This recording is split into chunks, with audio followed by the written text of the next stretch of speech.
And we're live. At least we should be. Hi! Hello. Hello out there in Twitch watching land, or if you may be catching up with our shenanigans via VOD, hello to you too. Welcome to day session episode 19 of ShadowCrew Adventures, Waterdeep Dragon Heist, hosted on Arvin Eleron's channel. I am Shadowed Mage, he, him pronouns. I am your host and dungeon master for this evening. I am joined by my friends, in which we've been termed the Shadow Crew. And I'm gonna get everyone to introduce themselves and their characters, starting with the person next to me on your displays, which is Yoi. Hello. Yoi Gawain Lin, also known as Gubby, game and fiction writer, and tonight, as always for this campaign, I shall be playing Peach Candlecart, a Barn Owl Aarakocra Echo Knight fighter who loves his father very, very much. Great. Thank you very much, Yoi. And Triffid is in the chat with a 54 total months resubscription to Arvin Eleron's channel. Huzzah. Hey. That's quite a few months. Yep, closing in on the it's 5 years. Yeah. Yep, Six. it's at 4.5 right now. Yeah, six months away. All right. Well, move along to Hoodie. That's me. Yes. Right here. Yep. It's me. Yep. Oh my god, a truck. There you go. It's this guy. Name's Hoodie. He and pronouns. I'm playing the adorable blonde-haired, green-eyed, cherubic Basil Globberpot, 37-year-old, 73-year-old. Don't mind me. Latefoot, halfling, alchemist, artificer. Very good. All right, then we'll move along to Tilted. Introduce yourself and your character. Before I do that, I just want to reiterate, Basil is adorable, he says. Yeah. Well, Yes. It's one of those things where because I wanted to include that he was 37 because it now is somewhat kind of relevant, and it's like, yeah, but he's not like a gruff 37. He still looks very much like a little boy. And so I gotta include that to the underline. Yeah, no, you're good. It was just funny to me because when I think of Basil, adorable's not the first adjective I'd use, but we'll roll with it. That's I'm a real boy now. Like cherubic is the thing there of like the super that's rosy another big cheeks, the kind of rosy nose. Mm-hmm. But yes, not delay it any further, so Drew can get his intro too. I'll be playing a Raven Aarakocra Gloomstalker Ranger of noble lineage called Cruz Swain. And during the night, though, I'll be taking a more vigilante of the night approach and don the persona of the Aviary.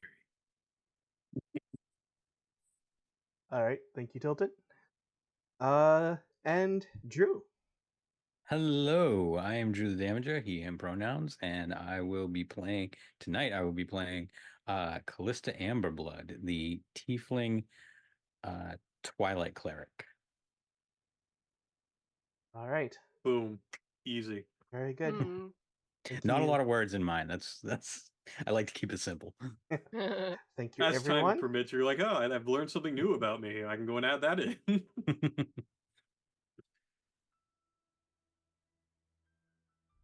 All right. So, in our screen over there. Last time, let's see if I remember this all correctly. There was finishing up with the side quest of being the protective detail for a group from the Dung Sweepers Guild. And that finishing up last time was mostly uneventful, I believe. because it was all of the big encounters were the time previous with Except fighting. for a good bag. Uh, A really nice bag. yes, then there was the discovery of a bag of pulled apart but still alive ant pieces. Mm. Alarming. Yes. And Basil reached his hand right into it. With gloves, with gloves. Ooh, gloves. Yeah. Hey. And Fully then sanitary. everyone got a surprise visit from someone important to them and were gifted some new items. And then Basil had been stopped in the street at one point by an old acquaintance asking if he might be willing to take on a job because the old acquaintance was a bit too busy, and had heard that Basil was becoming more well known for being dependable than perhaps in the past. Woof. Ouch. I mean, not an easy bar to clear, at least. And so they set off on this new side quest of picking up potions from this guy who maybe seemed to be a bit sketchy, named Schemo Weird Bottle. And he liked to talk to himself and kind of disparage Basil under his breath, but not really. And then they picked up this little coffer of potions, which Basil is itching to find out if they're actually what Weird Bottle says they are, which is potions of mind reading. And they had just kind of stepped out of the shop. And then Cruz, who had been keeping watch and had been by the doorway, noticed that perhaps there was someone watching them from a couple alleys down. And that's where we ended off. And I think also we had Callista found out, due to my own mistake, it wasn't even Basil speaking out right. of turn this time. My own mistake of keeping the boots that I had just received on when I switched characters. And he also got a really high insight check. He got a natural 20, so there was not a whole lot that could be done there. Nope. So yeah, that's pretty much where we were. Also, I like how all the NPCs have last names that tell exactly what they do. Yeah. It's like this one is Weird Bottle. What was the last one? JP Conman or some shit? JB never caught. Yeah, that's it.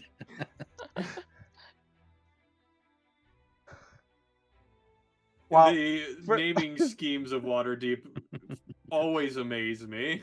Well, to be fair, for the acquaintance that ran into Basil, I know Hoodie was saying, like, what the heck is up with this guy's name? Because it was a Stern Darkstone. Yeah, a Stern Yeah. Darkstone. Yeah.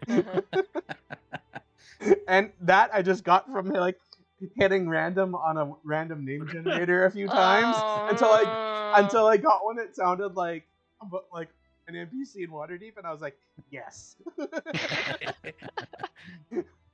Oh my god. That's hilarious. All right, so you're outside of Weird Bottle's concoctions, which I have labeled on the map for you there. Thank you. Might be a little hard to read due to the color of the font. I don't know if I can change that to be better, but it's labeled there nonetheless. And you know that you are supposed to make the delivery about 2 hours after sunset to a woman in black with a purple cloak near the statue, the God Catcher. And I do have a question for Basil specifically, because he's the one that's got these potions in this little sack, right? Mm-hmm. Yeah, Is he- everything's gone in the bag of holding before we exited the shop. Yeah, but are you going to immediately try to like motion to open it as No. soon as you're outside? Okay. No. Because my character... Basil instinctively knows that this is because this is like actual work that he's done a lot. It's like you don't. Mhm. No one sees this besides the people who sell it and the people who are buying it. Everyone Mhm. else, it stays inside of a carrying device until it gets there. So this is like a thing he's surprisingly competent in. Gotcha. And I'd probably also motion to the rest of the party, although very silently as to not provide a lot of attention to it. There seems to be some, I don't know, vagrants watching our movements at the moment. How far away are the vagrants, may I ask, for DM map purposes? Let's. I believe you said they were at like the end of the street or something, but I couldn't remember. Yeah, let's say 50 feet. So not noticeable for Cruz, but like definitely a decent ways away. But again, I wouldn't be like pointing and like, hey, they're over there. I'd be just kind of like, there seems to be some people watching us, so let's just tread carefully and keep an eye behind us at most times. Would you like me to apprehend them? Unless we have a probable cause, I don't think it is wise to just start apprehending someone. The guards might not take too kindly to that. Very Yes. well.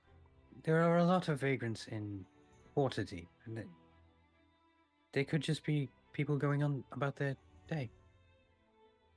Yes, but they do seem to have an eye on us, so we just need to tread a little carefully. That's all. You're surprised. You are an Aarakocra. Peach is an Aarakocra. Basil is I a tiny mean, man. this is I'm true. a No one's tiefling. ever actually brought this up to me before, honestly. Now that I think about it, in our entire time, Basil, why didn't you tell me? Like all the time.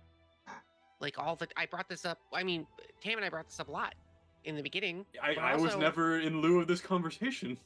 well, a little rude, kind of. Like, hey, you're weird, and people notice you. Like, that's not fun. No one likes hearing that. I literally go over Yes. to Basil like, I dress up as a masked vigilante in the night. You don't think I already know I'm kind of weird from the out-go? Basil pats your calf. I'm glad you're admitting it. Like, openly admitting. That's good.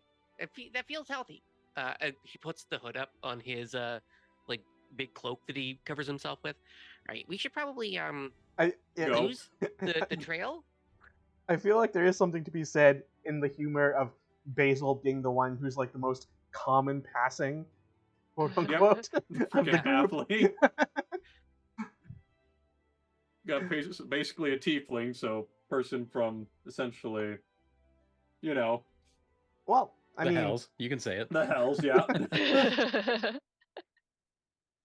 And then bird people that shouldn't be anywhere near this continent. oh, How much longer in the day do we have until we have to be at the God Catcher? Like, what time of day is it? I guess is the better We question. came here first thing in the morning, so I want to say it's no later than like 10, right? I think that sounds right. Mhm. And we have to be there at 2? No, 2 2 hours hours after past sundown. sunset. Oh, okay. Sorry, so more closer to like 7. Oh, what eight. else were we doing today? I somehow in between what we were just doing and going into the weird bottle, it feels like 5 days passed when I was in there, and I just totally blanked on what we're supposed to do next. Well, we already checked on the tiefling. Mhm. Yeah, we did everything already that we said that we wanted to do today. All right, I don't think we're should going to we- bother the black staff right now. We already sent them a bag of ants. I'm certain that there's enough reason for her to never want us within 5 feet of her premise. I don't know. Heavily necromantic ants is kind of a big deal. Should we just go back and like try and take some windy streets so whoever was spying on us loses our trail? Or Perhaps. That does Just sound like a stick good to an- idea. Just stick to the more populous roads, so that way it's easier to lose them, but no one can pull something while we're in the midst of the main streets. yeah, that's Yes, what I we normally don't- do. We don't want to get bottlenecked in an alley or anything. No. So yeah, we'd probably just like divide into smaller groups, 2 or two or one individual person, depends. You can do like a 2 group and a 3 group. I can be Only my own 4 two people? group because I can. I can be my own 2 group because I have my echo. That's true. I Hey, can let's take not on stand out. totally. Oh, I'm gonna create a What? shadow clone of me. What? What do you Walk like mean? it's You totally want to have normal. a 3rd Aarakocra and 1 see-through?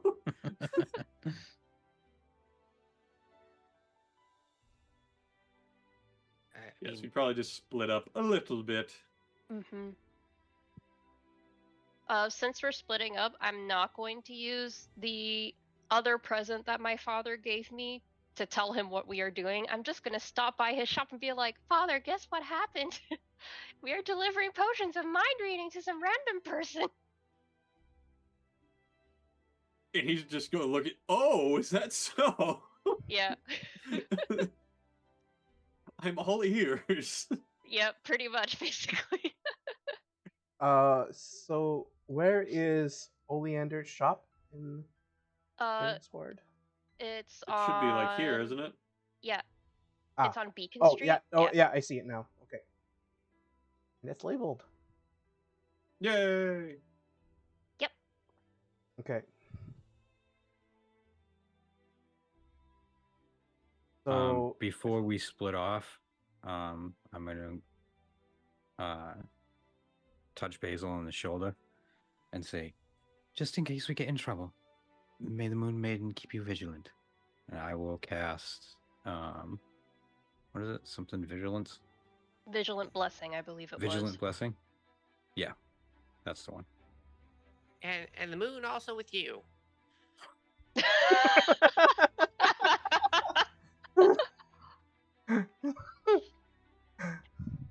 What does vigilant blessing do? That gives you advantage on initiative. Initiative, yep. Nice. Good. That was a good one there, Hoods. That was a real good one. I I appreciated can it. feel the call and response in my moans. Yeah. Mhm. all right. So you're Blink off splitting into the up. crowd. Yeah. You said. Mhm. Peach is going to his dad's shop. Yep. And where's everyone else going? I'm going straight back to Troll Skull. Right. Like, there's no. This isn't a thing that you risk. You don't put the money on the line. You don't put the potions on the line.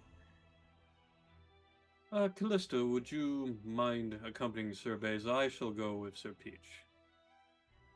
Yes, it sounds fine. Fantastic. We will meet up in a couple hours then? Maybe at Troll Skull? Yes. All right. See you in a few. All right. And now we have So- 2 bird people. That's the most... it's perfect. We are the ones that stand out the most. They'll follow us. It'll be easy. So, Cruz and Peach are heading south. Mhm. Peach's dad's shop, and Mhm. Basil and Callista are heading north back to Troll Skull Alley. And you're splitting up basically after soon leaving Weird Bottle's concoctions. Mhm. Correct. So, Oh, can I do something as we split up? sure. Can I? I'll just take out like a pouch, like a larger pouch that I keep like an herb in, and I make kind of a show of handing it to Cruz. Here, just hold on to this until you see me again. Right. Sounds good. Thank you. Also, this is a deception in case the person's watching us and they're not listening. So here we go. You said it was an herb? It's just a big, leather pouch. It looks like it could probably hold the thing Oh, that was given to us. A big leather pouch. Yeah. Okay. I'm just handing it off. I want us to both look suspicious as we leave. Okay. No, that's fair. And then we'll split up. Yep. Okay. Right. Basil, What was that you gave to Cruz? Oh, just some, there's some herbs I have actively drying in the pouch that I carry with me. It's just so I used to run a couple of delivery routes with some of the interns. It's really important to divide and conquer. So normally what we do, because potions are pretty expensive, is you split up. Everyone gets like the same bag as they're leaving the shop, and then we all go different directions. And that way, if they get one of us, it's like a 1 in 3 chance. And then they leave us alone or they beat us a lot. But it's normally fine. Normally it doesn't happen. A lot of the ruffians, we don't really operate in that side of town. It's only if like it's the real nefarious stuff, and then we're obligated to hand stuff over. But the guild takes care of that. So just trying to spread a little bit of that here. Yes, I understand that, but why did you give him a bag of herbs? Oh no, it's just a bag I had on me, because I wasn't gonna give him the bag of holding that I have, because I only have one of those. If I had two, I'd just give him that, or make this separate bags. I don't know. I didn't really think it through too much because I wasn't prepared for us to be followed already. A little alarming that someone already knows about these potions. I don't think you have to worry much. You're a taller person than me. I have to worry when I walk in a crowd. So yeah, no, that's just kind of comes naturally. Well, that's why you should stick with me. Will do. Don't worry, Basil. I will protect you. I'm holding you to that. As your elder, you gotta treat your elders right. Show respect and deference and all that stuff, right? Indeed. Now, if we do get accosted, I am fully prepared to fuck them up. Yeah, me too. Okay, good. So we're on the same page. Excellent. God, is this going to be reverse mugging 2.0? Just hold out. When you It's go the same two people reverse mugging. Yes. Just hold out your sword so I can poison it, and then we can go to town. Right now, or I don't really know how no. poisons work. When the attack starts. Ah, okay. That sounds good. Come on, let's go. All right. I guess it would be me and Peach on our way over to Oleander's shop. Mm-hmm. Okay. So, how are things going with your father? I know he's worried about you, and you're just as worried. Oh, yes. And Peach pulls out a sending stone from his pocket or his armor pouch, because I guess he's in plate right now. And he says, "When I moved out, my father gave this to me so that we can keep in contact with each other." Oh, perfect. I'm glad to hear that. At least you guys can stay in contact. Yes, it is really wonderful. He has been using it to scold me recently. It makes me very happy. Being scolded at makes you okay. Well, it is like a home away from home. Ah, I see. It's a little bit of familiarity. Got it. Yes, exactly. He reminds me to not be naked outside. And I say, "Do not worry, Father. I am not going to be naked outside. And look, I am not naked." That's very true. I do see that you have that very shiny armor going on now. We do stick out like a sore thumb, don't we? No, I don't think so. Oh, okay. I'll roll with it then. It I is think we're everybody normal. else who is strange. You know what? That's very true. Mm-hmm. Well, let me look at this pouch here. I got some herbs from Basil here. Maybe we can make some tea when we get over to your father's house. I think that's a terrible idea. You know how Basil likes to sneak poisons into everything. We could drink this tea and then die. Second thought, you're right. Okay, I'm just going to keep it hidden away.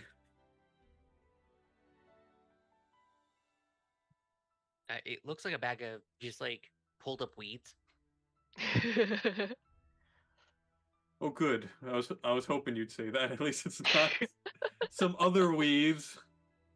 No, uh, Basil specifically studies Windsor root, which is the grass that's like super common around these parts. So it looks like he's just been pulling weeds and then shoving them in his bag. Got it.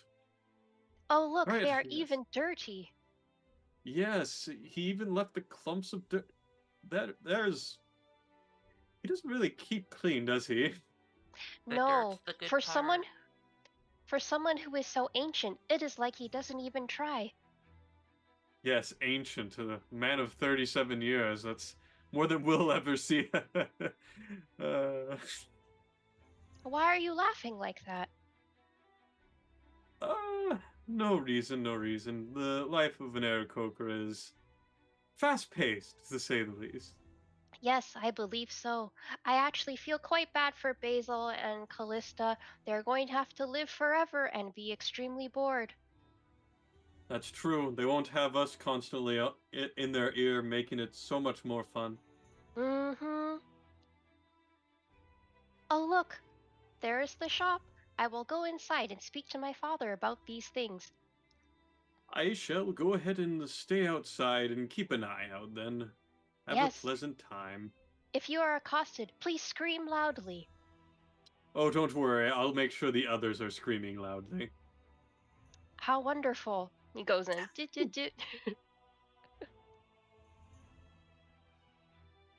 Can everyone do it? remind me of what their passive perception is? Peaches is 11. a 13. Mine And is a my f- father's Go is ahead. 15, if that applies. Okay. Basil Bruce was is also 11. a 15. Yeah, I'm at 14. Okay. Continue. Oh, all right. Great. Wonderful. Not a terrifying thing to hear at all. Uh-huh. So I tell my father that we have picked up potions from Schema Weird Bottle, that they are potions of mind reading, that the box is charmed, that Basil is very intent on delivering them, that we're probably being followed, that we have to go to the God Catcher at 2 hours past sundown. And I thought it was very exciting. So I decided to tell you before we went back home to wait for sundown.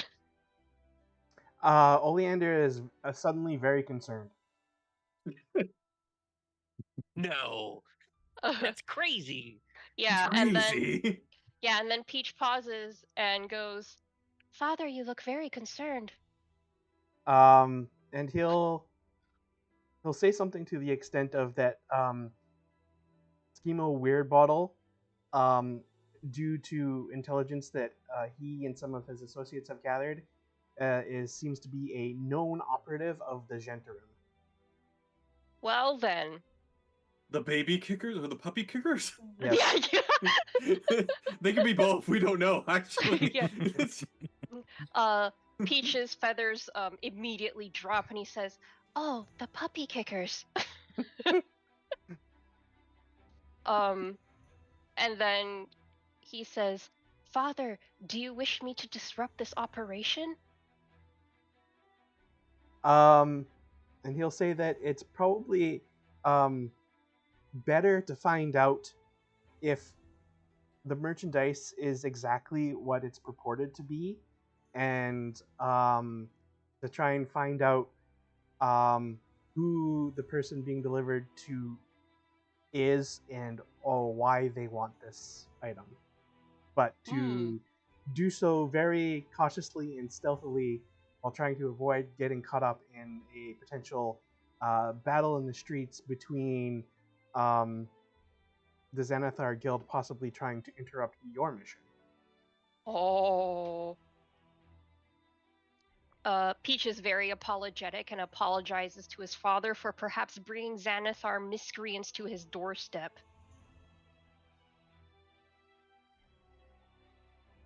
And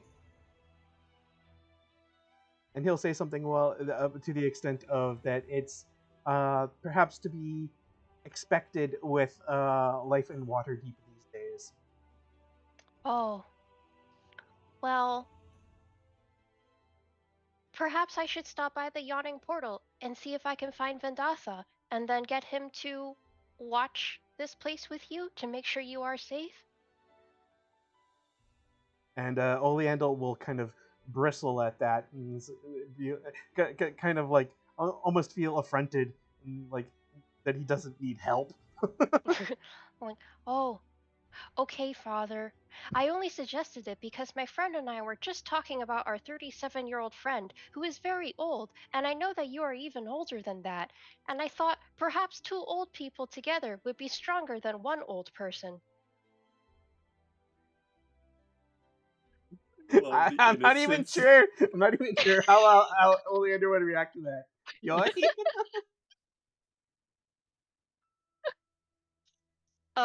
But Peach will say that he just takes in his father's like blank silence and go, "Oh, okay. I think I've confused you. I won't go to Vendatha then. Good luck killing some people if they bother you, and then I'll dude on right out." And you can see kind of like a mischievous grin ever so slightly appear on his face. And then before he goes, Nice. before he goes, he'll be like, "I still love you, Father, and you can still be proud of me." And he'll go out. And then the instant he's outside and the door is shut, he like does the owl hunch over to Cruz and goes, "We've been hired by the puppy kickers." What? Yes. How? My father tells me that he has been alive for a very long time, and he has heard of this Schema Weird bottle. He works for the puppy kickers. We've been hired by terrible people. Damn it. Is there I anything else know. he may have mentioned? And I'll basically rehash what he told me. Mhm. That we probably want to make sure that it really is the stuff that he says it is. Although I think we did a check last time that Basil We like did did a very look. briefly. When Yeah, we a cut away brief to look. this, when we cut away to Basil and Callista, Basil's in his room actively casting identify. Basically, is what's Yeah. happened. Mhm. So it's a duel between the puppy kickers and the puppy liquefiers. Have we discussed what terrible things the Xanathar do? Have we labeled them as We know puppy that there's a kickers? mind flayer amongst them. That's at least one thing. Oh. Okay, so the puppy kickers and the brain eaters, I think, is what we're gonna call them. No. The puppy liquefiers. I think it works perfect. Keeps with the Um, theme. We won't Mhm. forget it anytime soon. yeah, Mhm. the Xanathar Guild is very much kind of like an unknown element, because like there is no official kind of thieves guild or anything like that in Waterdeep. The Xanathar Guild operates in kind of that sphere, but like the Zentarum, while they're mostly bad dudes and like mercenaries, um, they at least like most dealings with them, you can kind of expect to go a certain way, or like they have a certain reputation that they'll generally try to operate within the law when they can. Whereas the Xanathar Guild is just anything goes. Mm. So I imagine that Peach and the aviary / Cruz are having this conversation, and I also like to imagine that Cruz having been on the streets fighting crime longer, that he's handing out the Xanathar lore, and then Peach internalizes all of it and he says, "So the Xanathar are the puppy haters." Precisely. All I know is that one thing is very certain here, and we have to all be prepared for it. And it's time for us to be dangerous. Oh, do not worry. My father raised me to be dangerous. I have been dangerous for all 3 years of my life. Yeah, so it's kind of like if a Zent will like kick a puppy if it serves their purpose, or like it gets in their way kind of thing. A member of the Xanathar Guild is more likely to like do unspeakable things to the puppy. Blow it up. For example, amongst other Also, things. Just a quick reminder: if you're worried about the actual puppies in Waterdeep, dogs do not exist here. Remember, we have established this canonically back in like session 3 or 4. So dogs don't Yeah, that exist here. they're So no puppies are going to be harmed. yeah. All dogs are imaginary in Waterdeep for some reason. Yeah, so I imagine we get back to the manor and immediately call All right, I need to halt team you. huddle. Yeah, Halt you there. Uh-oh. There's some stuff going on. I'm sure. Detect Oh, yeah. shenanigans. I detect shenanigans. Yes. Come on. So after you split up, once Basil and Callista kind of got maybe about like 3 or 4 streets away. Arvan like, you fool. Yeah, 2 Yes. and 2. It's, easy. The 2 bird people and the tiefling and halfling, it's all good. Yes. After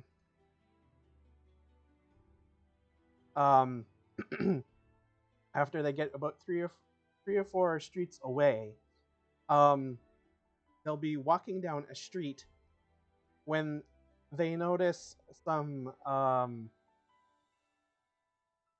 very rough-looking figures pop up down the street in front of them and behind them, and also down a side street. And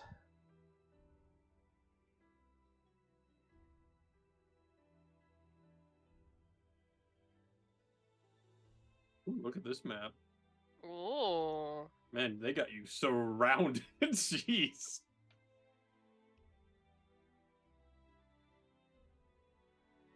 This is reverse mugging 2.0. Let's go.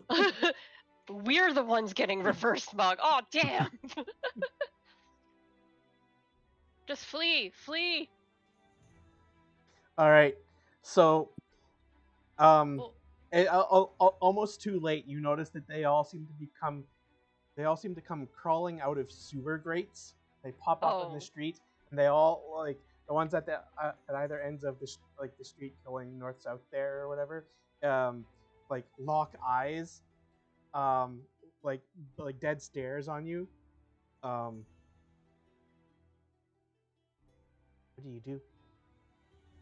well, okay. So first of all, what is the escape route of this map?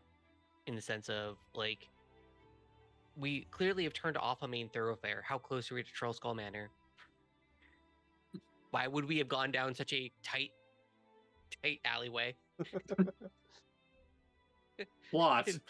Knowing Yes. that we have some pretty precious cargo on board. Where is the means in which to escape? Is it just to get off the map, or are we looking for like a particular exit?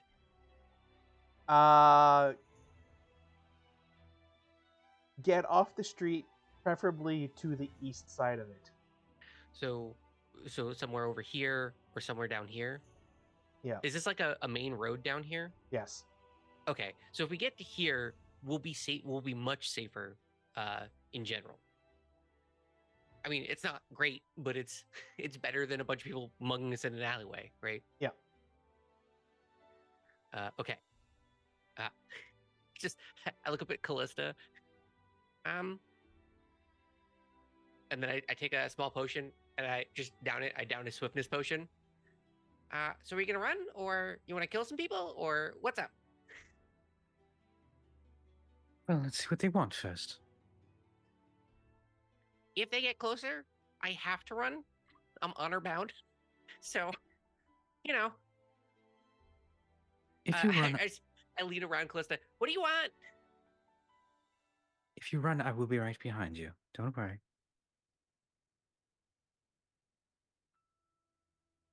All right.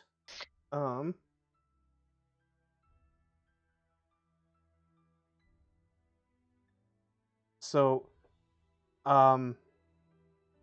this one kind of behind you up here.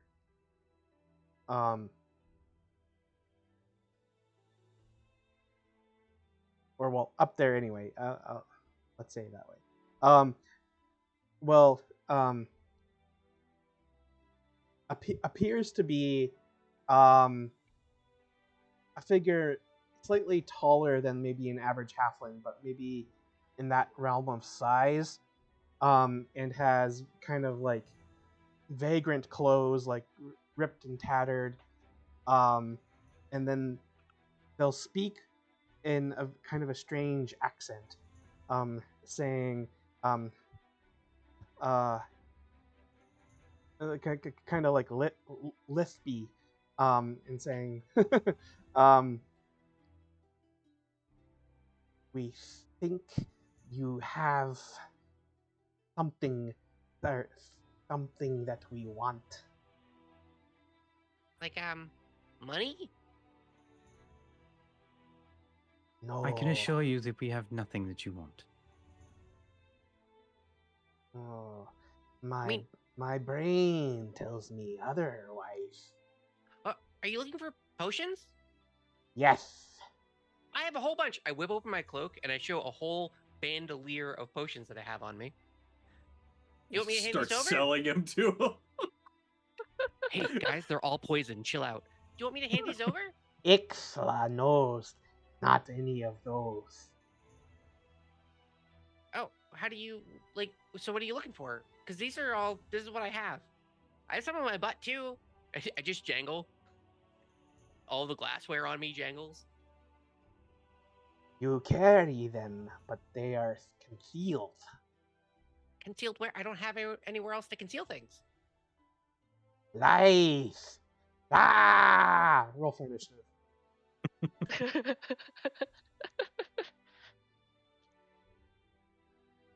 We try diplomacy. Now it's the reverse mugging. My move speed is 35 feet for the next hour, by the way. Oh, Oh, forgot to click your character there. I forgot to click my character, but I got a 16. Or I can roll again if you want. I don't care. Oh, could I have, like, as a bonus action after taking my swiftness potion? Calista, were you taking out a weapon? Not yet. Ah, dang. All right.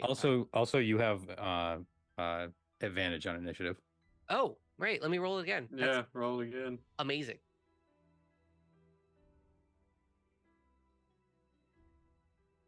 Hey, I'll take a 17. There we go. that's better than a 12. Oh, it's much Mhm. better. Much more better. It's like 5 better. It's crazy. A whole Perfect for 5. dealing with some weird puppy hurting people, you know? As many as 5 ones, and that was terrible. It's 5 ones you didn't have to have. Mm. That's how you should look at it. Well, I super want to barf on all these people. I gotta be honest, guys. It's a straight line. It's like a 60-foot line of barf that I get to do. And Oh it's my just, god. It's beautiful. It's a lightning bolt, It's gonna basically. go and it's, spew out into the next street and hit some random pedestrian. yeah, I and that's love the how real... this has now become a thing. Like some random joke thing that happened because I teleported Basil that one time is now a thing. It was literally the 3rd episode and it just stuck. Uh-huh. so for reference, the one that there are 4 figures in total that are all kind of similar to this one that spoke to you. Like it called itself Ixla.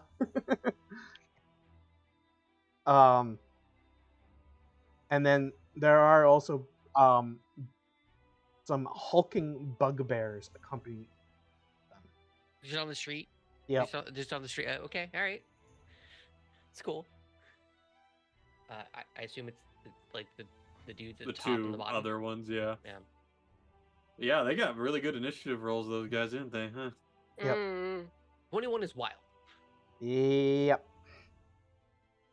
Gotta So imagine this they're- one down the side street will run up to Basil and then Mhm. try to grapple Basil. Okay. So that will be contested strength. Yep. Hold on. I think is there a thing for halflings? Is that halfling nimbleness? Oh, I can just move through the space of any creature larger than me. They are about Yeah. the same size. So Kind of blocking your way a little. Oh, I forgot I had naturally stealthy as well. Contested athletics? Yeah. Oh boy, the thing I have -1 in. Here we go. Ooh, No. Pretty sure I just rolled a 1, so it's gonna roll again and get me a nat 20. Nat 20. Nice. Nice. nice. It did Halfling luck. It did get a 12. So Yeah, I'm like, wow. Take it easy there, bud. We were selling potions not a moment ago. okay. 20, 25. This one will move up, and it'll shout to the others.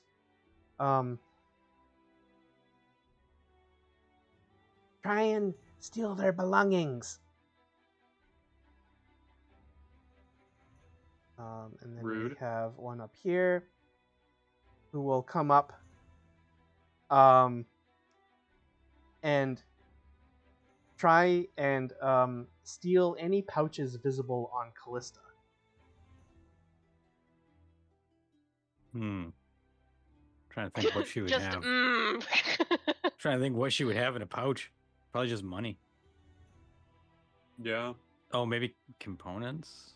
Mm-hmm. Okay. I'd say probably she only has 2 pouches. One is money and one is components.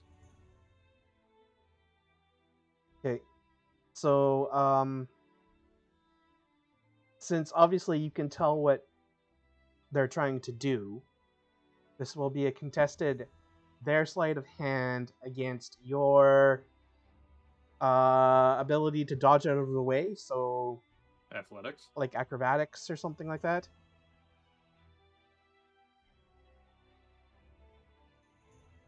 Good. Not great.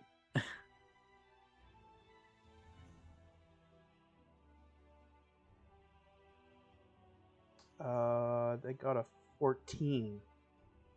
Yeah, that beats my 12. Beats your 12. So they'll probably like steal a coin pouch off of Callista. And then they'll like open it up and just see coins in there, and they go bah, and they chuck it, and it hits against like the wall of a nearby building, and then it explodes open, and all the coins fall against the ground. Rude. Really? Sure, Um, that will draw some people's attention, just seeing gold on the alleyway. Yeah, right. Then this one will run up, and dive for Callista's legs, trying to get her in a grapple. So contested athletics. You got That's this. it's gonna be real bad. Nope. Ooh. That would be a 1. A dirty one. Not going great. Well, they got a 0. Hey, Oh, it's nice. going great. This is fine. Oh, I should change the music. No, I'm loving this peaceful music while they're trying to steal everything off of them.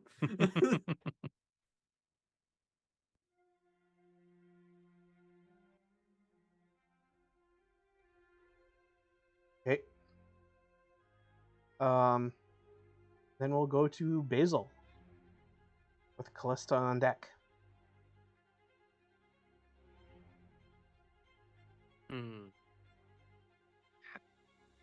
Okay, quick rundown. These guys wearing rags? Yes.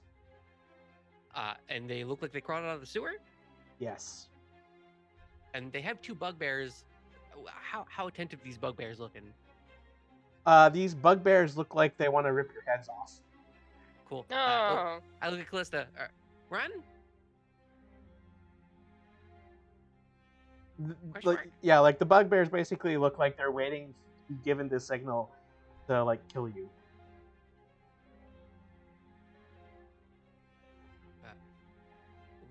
we're running, correct? Yes. Okay, great. I will.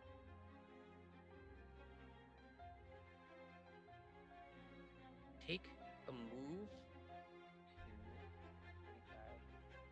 Take the 2 attacks at the top of opportunity and get to here. Okay. On the condition of 2 opportunity attacks. Yeah. Well, each one will try and grab you and stop you. So, They can be athletics. grapple as. Yes. All right. Okay. So that's a 2. Well, And the other one would be an 13. 8.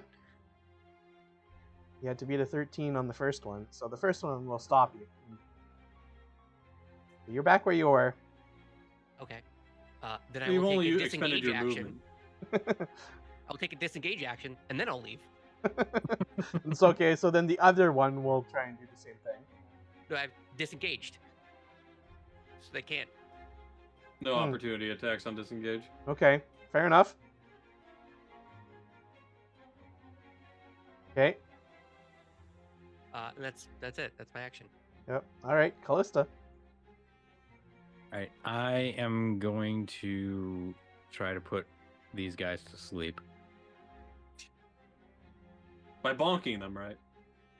No, by casting sleep. Oh, okay, no, that's fair. So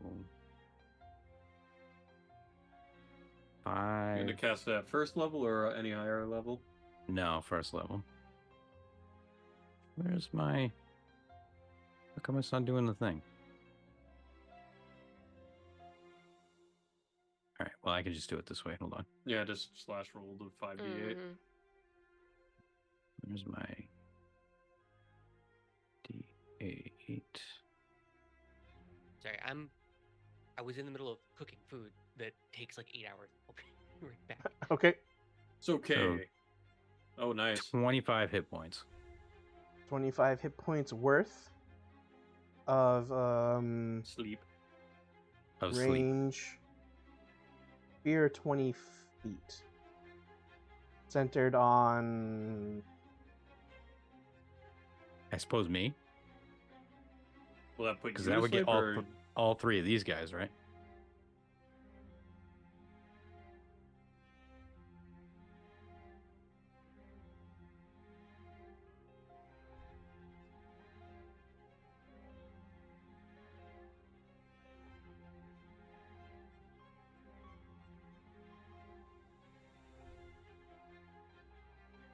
Okay. So,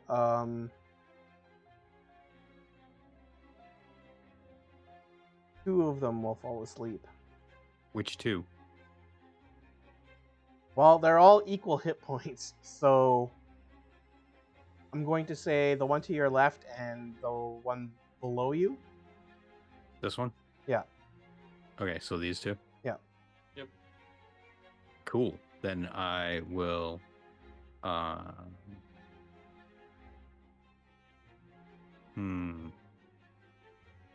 I want to do anything about that guy?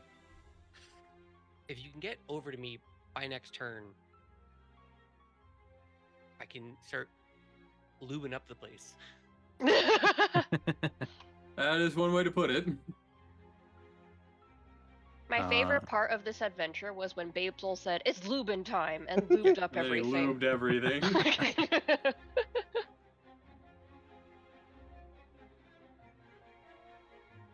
So that was a cantrip. So yeah, I'll take off running over here. I can probably get to there.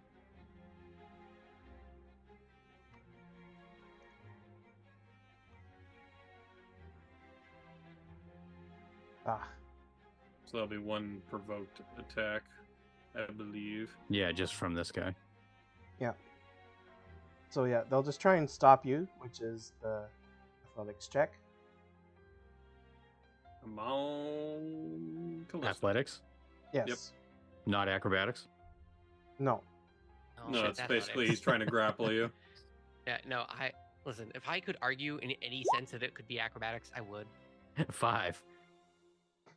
Well, they got an natural 20, which is actually Okay. an 18. So I'll go back here. So now I'm grappled. Yep. All right.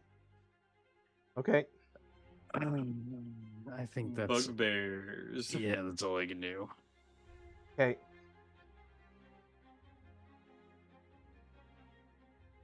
So 30. So the bugbear will come. This one will come up here, and turn to its associate and say, "Do we kill him now?" And then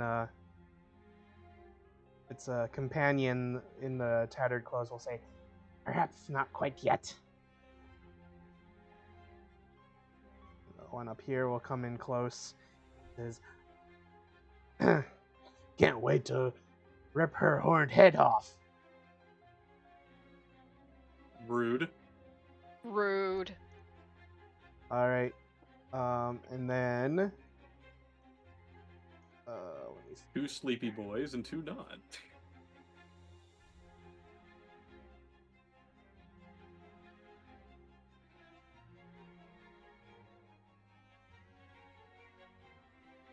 Okay, that's asleep. This one is move 5, 10, 25. So this one will start trying to chase down Basil.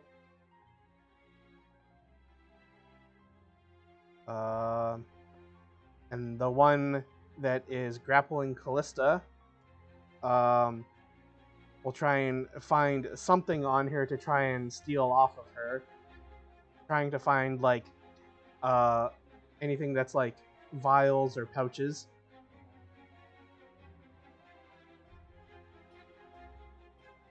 I don't know what they would find. They'd find like a couple of holy symbols, a mess kit, water skin.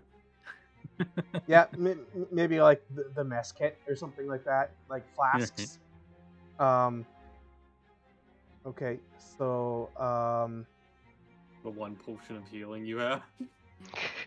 that'll be a acrobatics at disadvantage because you're grappled check against their sleight of hand.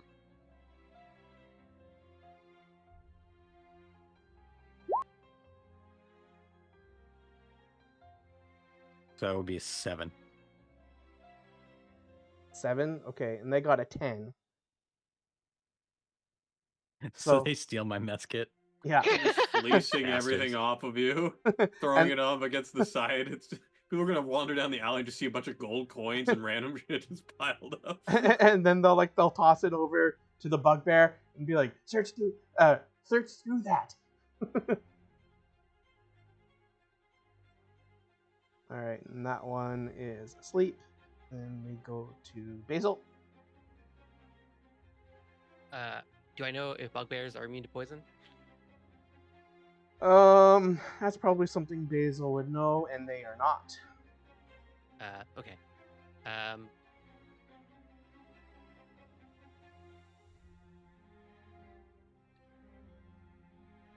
I saw this guy move. Did they have 30 or 25? 25. 25.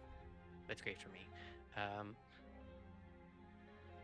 And then last question here on determining what exactly it is that I do to punish these poor jabronis. Is this a line of sight? Or is that a corner of a house and is unsightable?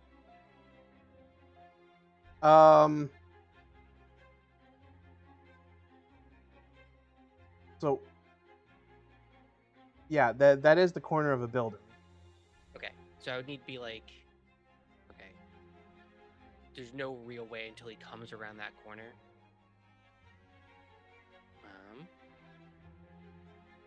I mean, like, until you're able to get like a 45-degree kind of angle on it, Yeah, then it would probably be about 3/4 cover. I figured. I mean, you could ready an action Well, for when he kinda- does move. there's a whole bunch of things I want to do. I really want to start immediately ruining their day. Yeah, of course. So, what is the thing that I was working on? I think first what I'll do is the thing I don't have to look up is 1, 2, 3. One of them to here, and then on this guy, I'm going to use my. I'm going to pull up the hand of the token of the gray hand Okay. that I got. I'm going to empower my spell Mm. of Sickening Ray. Yep. Pull out the giant alchemic crossbow and fire off an empowered Sickening Ray at that bad boy. Okay. Or Ray of Sickness. In Sickening. Sure. That's a word. Yeah, it's all sickening. He's gonna be very sick. Does a 25 hit? Definitely. Take 50. This Acid plus another damage. extra d8. So 6 poison damage. Plus another. That's not 4. 1 key. So 9 poison damage. And then make a DC 15 con save. Well, that kills it. Yeah, exactly. That's, Doesn't even get to be sick, it just dies. Yeah. Nine damage kills it. I just go. I don't think you guys are ready for it. I was gonna say, you guys can just beat these guys down, I think. Bugbear.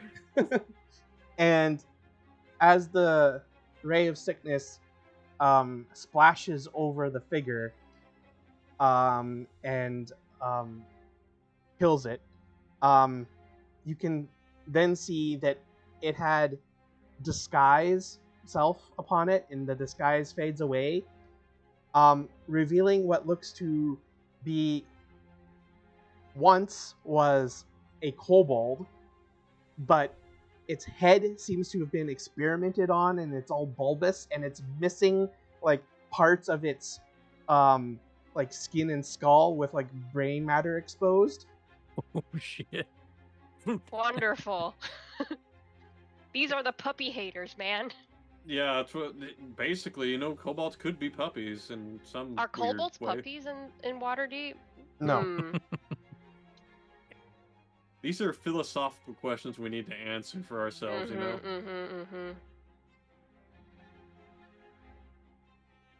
All right, so I guess that was Basil's turn. Yeah. Actually, Basil will use his bonus action to apply a basic poison to a crossbow bolt. Okay. All right, then we'll move along to Callista, who is currently being grappled, held So in this place. This guy's grappling me. Oh, wait a minute. The one above you. Yeah, this one right here. Okay. So I will kind of turn my head around so I can like kind of look at him. Yep. Because he's like, I assume he's like holding me from the back. Yep. And I'll say, Do it. I've got bad news for you. This isn't the first time I've been tied up. And I'll cast Misty Step and appear over Oh here. my god. Great. Ooh la la. What? Sexy singles, Singles in your area. Basil I like. looks at you and I is like, like the- oh, you can teleport. Oh, okay. Whew. I had this thought that like with each successive character that dies, for Drew, like the characters just get sexier and sexier. The hotness gets cranked.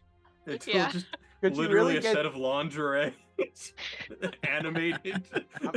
I'm not sure if I'd want to know what's sexier than Callista. Callista's already pretty near the peak of sexy. Well, then you better watch out. Don't you kill better not Callista. kill her. That's gotta be careful there. All right. Anything else for Callista? Isn't Misty Step a bonus action? It is. It is. Basil will look at Callista. I have a concept of a plan. Just Oh, get him to come come down this alleyway. on! I had to saw the work it in news once. today. I had to work it in once. It's the dumbest line I've ever heard. I have to. Concept of a plan. It's not even formulated, just a concept. We're still in the brainstorming. All right, Basil, I'll follow your lead. And I'll wait for Basil to do some shit. Well, it's the as long as they clump in this alleyway, Basil has an idea. Is basically what it's pointing out.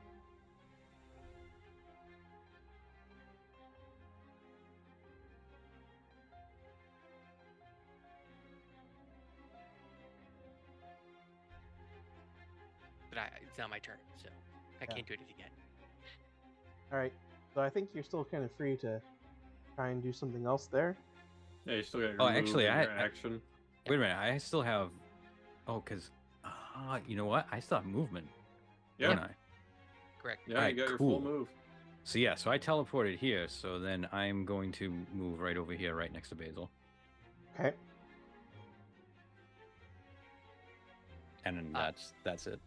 Basil's like lying prone on top of a table with the the crossbow out, just ready. Hold on. Hope I'm not about to screw everything up here. I think I know what you're gonna say. You're gonna say he can't do Misty Step if he can't see it. Yeah. Yep. Unoccupied space that you can see. Oh, that I can see? Oh, I can't see through that You thing? can Mhm. you can I still think the get to furthest here you could do is and right move. next to that sleeping one, yeah. You'd have to Because risk an because opportunity. you're up So- here, so you can't see this alleyway over here. But if you get to here or even here, you can disengage as your action and then move your full 30, right? Like Yeah, like Yep. you can Misty Step to here, Yeah. and then yeah, like disengage and run. Or Alright, well, we'll do actually, that that then. one's asleep and that one's dead, and Yeah. you wouldn't be next to the bugbear, so you wouldn't even have Oh, to yeah. disengage. Yep. you So- still have your action. You could literally just dash right up next to Basil. if So you I wanted could- to. I could get to there, I think. Do I have 30? 5, Yeah, I have 10, 30. 15, 20, 25. One more square. Yeah, you Oh, got one more. Okay. Yeah, so I'll go right there. Okay. And And I'll then grab you still have an oh. action. I will grab my necklace, Mm-hmm. the half moon, Yep. and I'll wait to see what Basil's gonna do. Okay. Basil just mouths "kill box" at you, and is pointing at this area.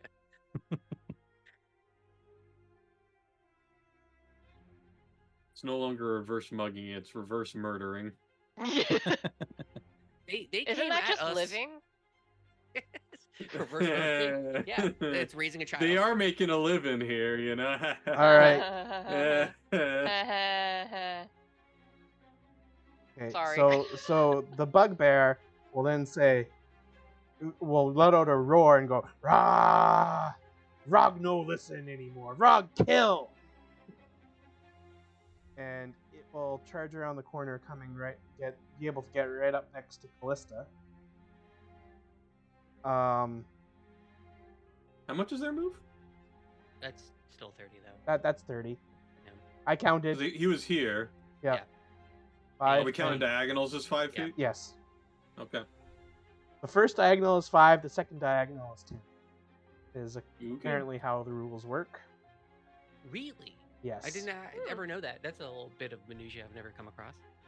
Same. I'm positive I read that somewhere once. I don't know. Maybe that's an optional rule. That's the way I've always kind of thought of it anyway. Because then that essentially tries to, like, somehow deal with the trigonometry. Oh, Anyway. like momentum and all that? Yeah. That makes sense. Yeah. So it will lash out with a flailing morning star. Wonderful. And bugbears do have brute, so they do extra damage. Yep. So let's see here. That will be a 17 to hit. Oh, that's so unfortunate.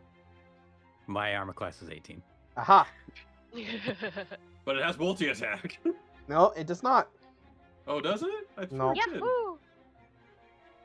So I guess Callista, like, what do you think? Are you able to like raise your shield up and block the I would say, yeah, Morningstar, or she raises the shield, which is kind of like a round wooden shield with 2 eyes and 7 stars around the eyes, Mhm. and just wham, just kind of deflects the flail. Okay.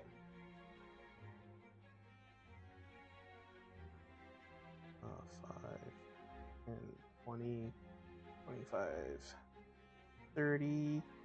So this big bear is then able to get to here. And it will shout to its other bugbear companion, Grog, you take horny woman. I chuck weapon at tiny man.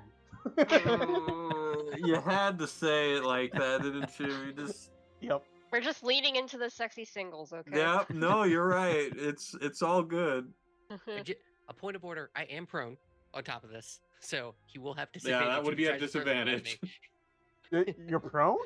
Yeah, He's I prone went, on the table. I went prone on the table, Oh, okay. full Call of Duty style. So you say disadvantage on this? He's a gonna get some disadvantage sick for no range scopes, attack. bro. Mhm. Even at disadvantage, he got a 16. Well, That shit. meets it. Yeah, my armor class is 15. Yeah, because it was a 22 and a 16. Yeah. Okay. Mhm. So this is a javelin being thrown at you. Jesus. Thing's literally the size of base, if not larger. Range damage on javelin. That will be 6 piercing damage. No, that's fine. Just literally hits his leg. I'll deal with that later. Eh. I think damage on Basil is more so about glass breaking. Like it hits him, and it just shatters a whole bunch of vials that he has on him. He's like, "No, I'll kill you for this." Okay. It's like the Nathan Drake way of doing things. Then that one's still asleep. This one is dead. Move that one. This one. 5, 10.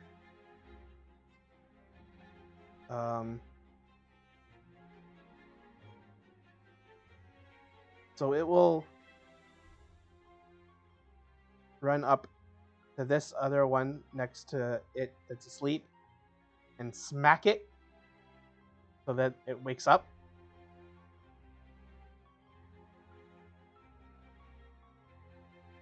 So that one will wake up. And then it will keep on 15, 20.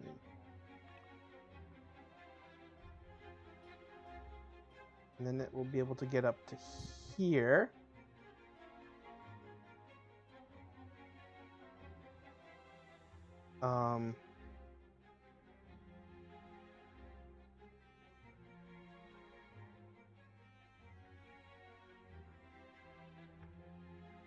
One.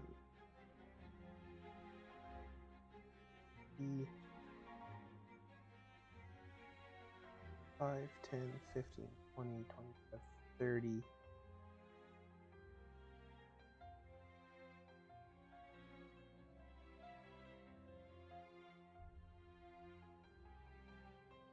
I think that is able to just hit if it's a 30-foot cone. You have a cone 30-foot cone. from him. Yeah. So, They have cone attacks. um, Kobolds have breath weapons? Question mark. it screws up its face and it touches its head. Don't care for that.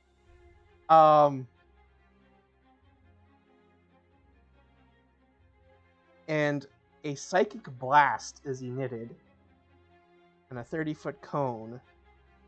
So this will include the bugbear, but then also Callista and Basil. You must make an intelligence saving throw. Ooh, yikes. Yikes.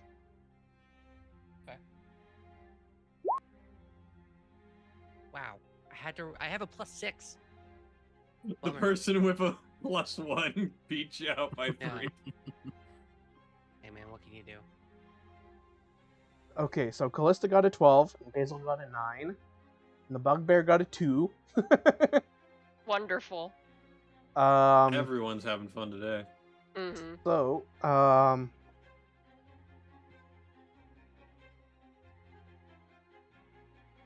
that is a 2d8 plus 2 psychic damage.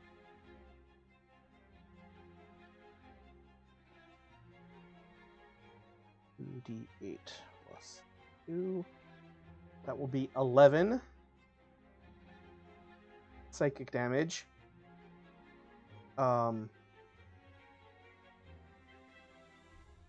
Succeed on intelligence saving throw or take damage and be stunned for 1 minute. Excuse me? Oh no. On Creature, a the creature can what? repeat the saving throw at the end of each of its turns.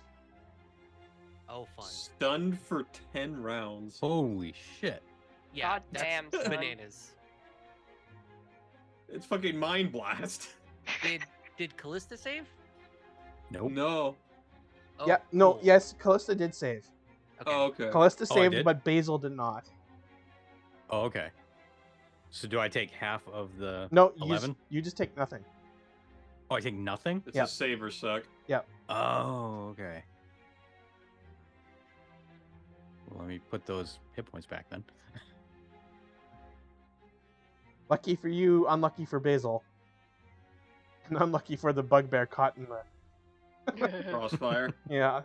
That bugbear's going, stop team killing. Okay, so that will be it for that one. That one did not get waken up, Just so woke it's, up. it's still asleep. Oh, that one. Okay, gotcha. One up here. Yep, yep, yep, yep, yep. So then we go to Basil, who has just Uh, been psychically assaulted and has a javelin sticking out of him. I can't move, So yeah, but I can speak falteringly. I just go, pick me up and run. And then I'll make another save. Intelligence saving throw again? yep. I mean, I don't know why it just didn't happen the first time. Okay, you succeed that time. So you are now no longer stunned.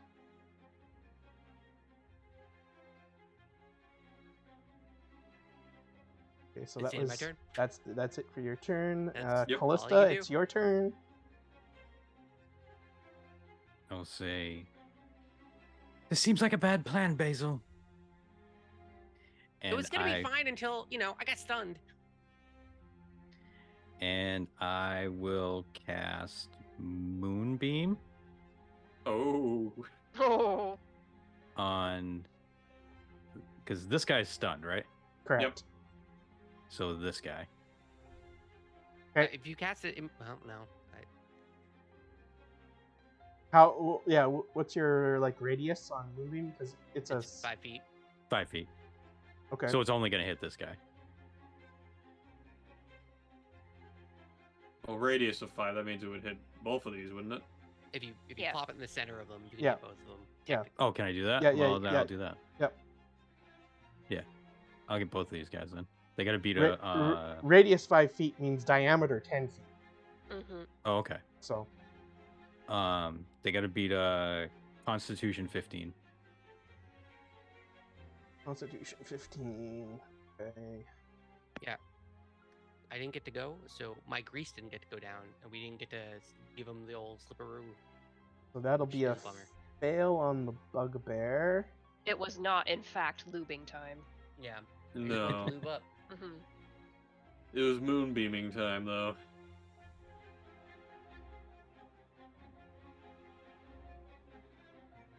Wait. And that will also be a fail from the psionic kobold in disguise. Sweet.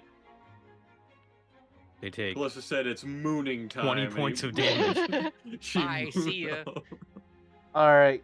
And then Salune went, and I took that personally.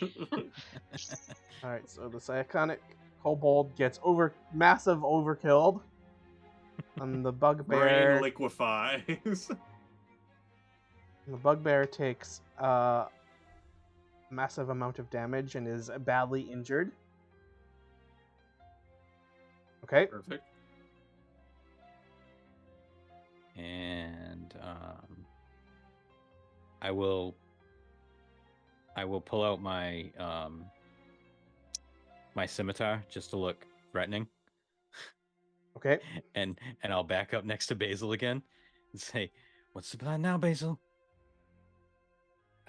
Sorry, I got really mollywop there for a second. I don't know. We'll probably leave. We can kill him probably, though, right? I would I like to mean, get you my already- coin pouch back. Oh, yeah, no, we'll kill him then.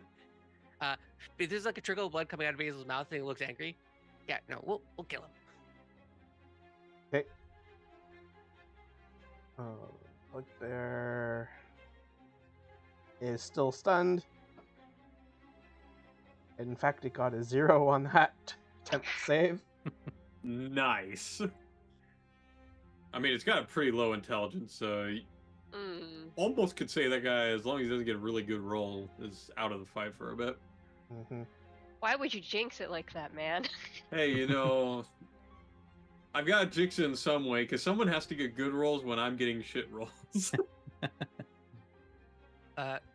Here's a question: is the bugbear disguised at all? Because Moonbeam reveals all of that. No. It reveals a true form. Okay. They don't have like a crazy cranium thing going on. Nope. Okay. They were just additional muscle. I guess that's reassuring. And this one here is able to run up and kind of through some of the mess. Through the Moonbeam? Yes, it will try and do that, and then it'll hit the moonbeam and then go and kill over and die. I was gonna say, Not very smart, are they? The call.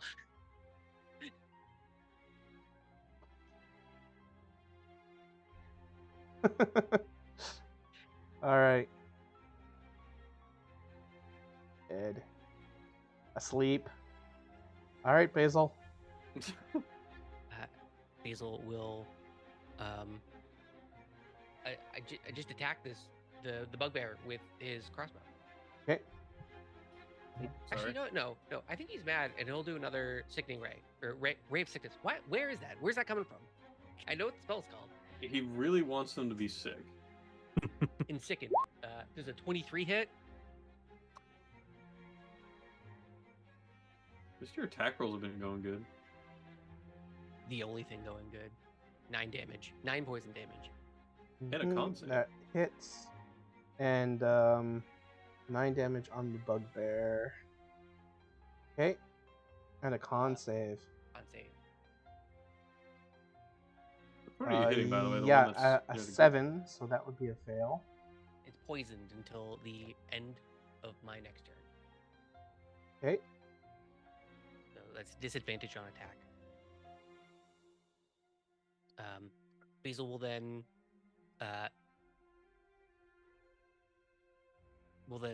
stand up from prone, take out a healing potion and down it. 1d4 plus what are you? Where are you, healing potion? Be 2d4 plus con, isn't it? Or am I wrong? Let me check. A healing greater or just normal healing? I can feel this. Yeah, it's 2d4 plus 2.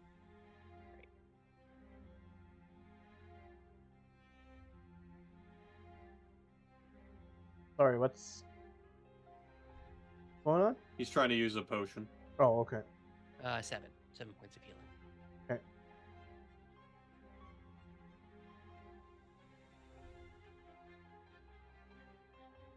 Okay. Callista?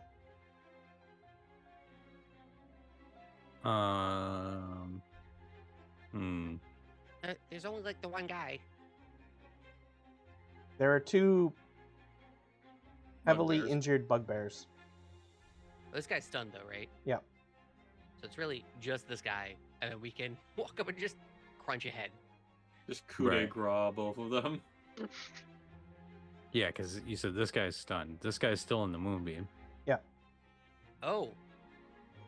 Yeah, I guess it's, you're free to He do whatever waited. you want here. Can you pulse Moonbeam again on your turn? Is that what it is? Moonbeam just stays up. Yeah, you can move it again on your turn, I think. But Yeah. You can move it as a bonus action, I believe. Literally a beam that comes from the literal moon. Yeah, no, Yeah, the enemies just take damage when in the moonbeam. Yeah. God. So at the start of their next turn, they're probably already dead. It's also a 40-foot high cylinder. Right. So this is right in the middle of the city. Just giant light comes up. I imagine Peach and the Aviary are walking back, and they look over and go, "Huh." Wonder what's Oh, going what's on that over light? there. That's a very pretty light over there. Kind of reminds me of the moon. Maybe Callisto will like that. It might even Uh, be Callista there. Oh, that's a thought. You think they run into some trouble? Maybe we should start making our way there, just in case. Sure. So how is this guy looking? Like, is he pretty rough? Like under a third of his health. Like, a 10 out of 29 or something. All right, so I will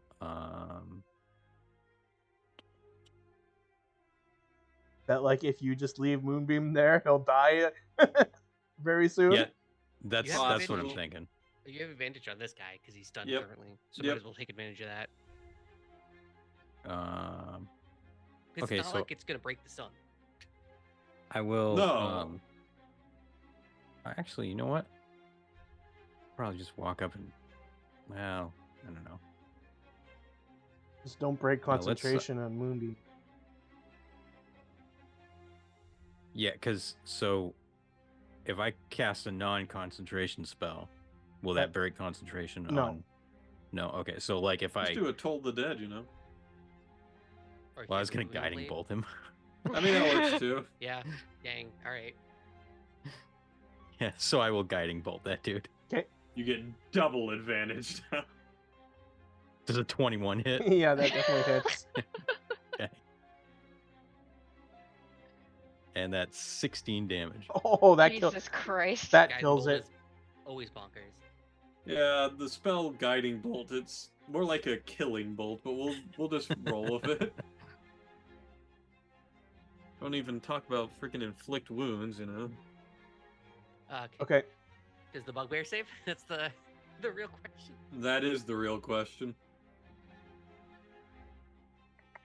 Constitution saving throw gets an 8. So that'll be a fail. Yep. Roll me that damage, bro.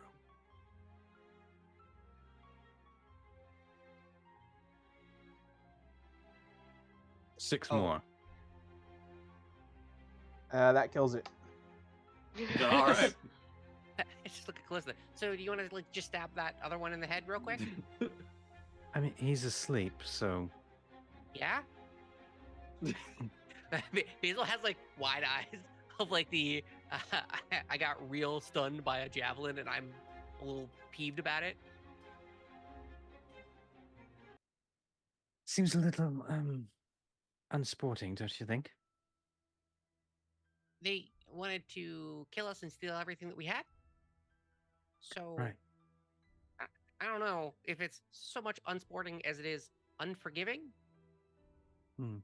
They broke all my vials. Like, look at this. I just stand up and there's just glass falling off of me. All of my vials. I'm gonna have to make a whole new bunch today.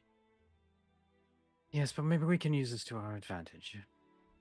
And I will walk over here. And I will pick up my mess kit that they stole. Yeah, Mhm. we go through And then and make I will sure pick that up we get everything back. I will pick up all my coins. Yeah. And then I will walk over to this one. Right?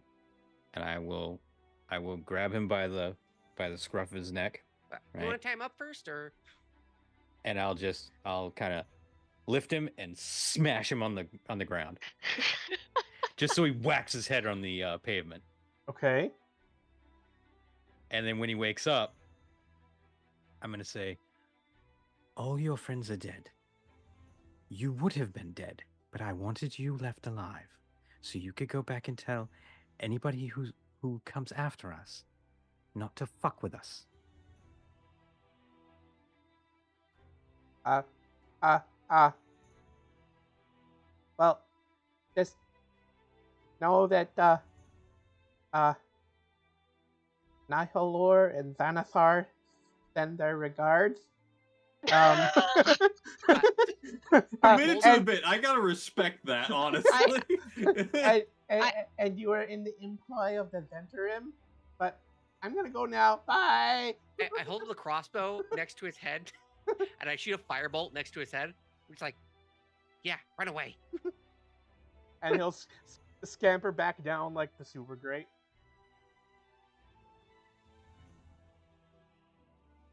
I think that went well. Yeah, we probably should wear disguises for the rest of the day. And It's probably the week. probably a good idea, yes.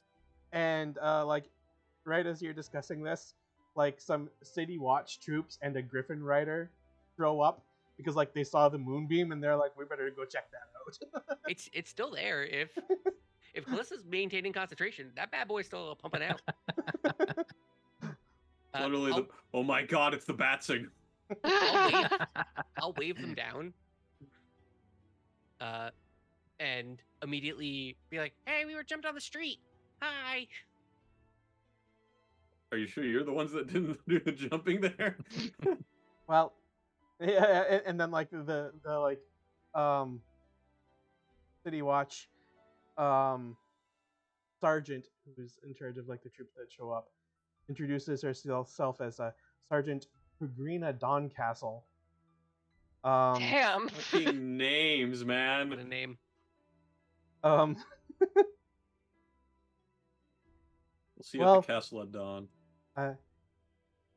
you two do bear a resemblance to the description of some recent heroes of Waterdeep and ones that we've been told to keep an eye out for, who will often be doing services for the Black Staff, the Emerald Enclave, the Lord's Alliance. So I suppose we can assume that you are telling the truth. Tell I them show they the belong gray to a hand. gang. I show the gray hand token. I'm like, yeah, we were jumping on the street as we were walking by these, and I motion at the bugbear and kobolds. Mm-hmm. Seems like they picked a fight with the wrong people. Do you know why they would have picked a fight with you? Something about the Zentarim and the I don't know someone else. They approached me a while ago. I think they were just trying to steal our things.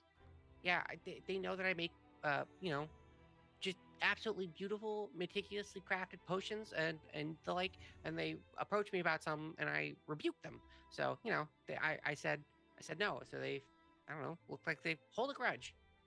I don't think they would stoop to just regular petty robbery. So if you want to try and convince her further, you'd have to make a deception or persuasion check. Well, as you said yourself, we are known in the city. They probably thought that we had more gold on us than we actually do. They did That try and could have steal a been whole it. bunch of gold. Yes. All right, that sounds like a deception check to me. I have advantage because of the gray hand totem, so I will roll that. Well, this is Callista speaking. Okay, I well, was yeah. trying to put myself there so I could get the advantage, but Deception. 15.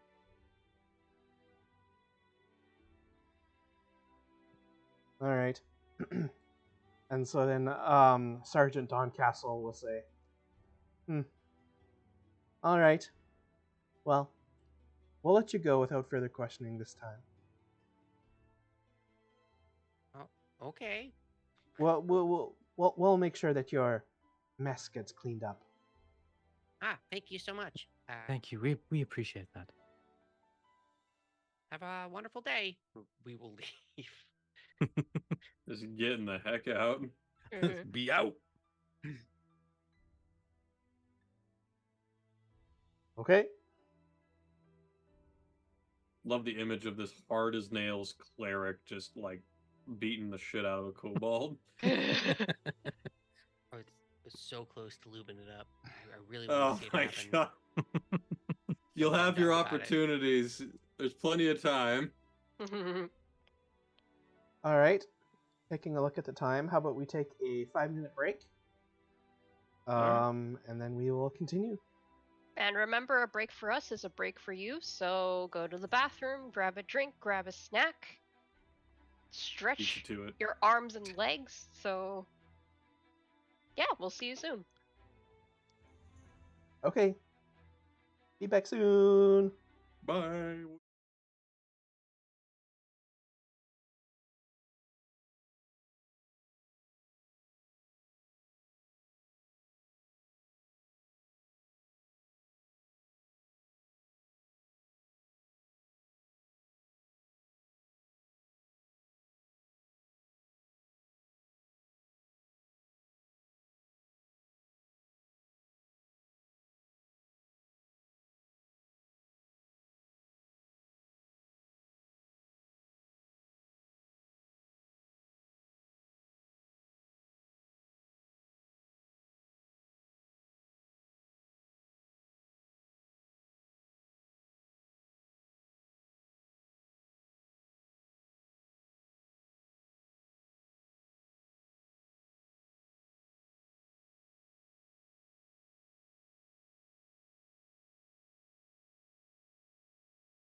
And we should be back. Hello. Hello. We're back from break. And thank you for the raid to the Kids Are Yes. Asleep and intensely Thank Eric. you. Everyone who came from the raid. It looks like we got Kids Are Shellinator. Asleep, intensely Eric, Shellinator, Sweet winner. Sweet Winter. Yeah. Mhm. Thanks for all stopping by on that raid. Appreciate it. We just finished an encounter where the party had been split up, but half of the party had been tailed and got kind of ambushed because their two mainliners, including the one with the weapon of warning, was not with them. And the tails were psychic, and they knew which set to follow that still had the stuff that they were trying to steal. So yeah, it didn't work out for them. Alas.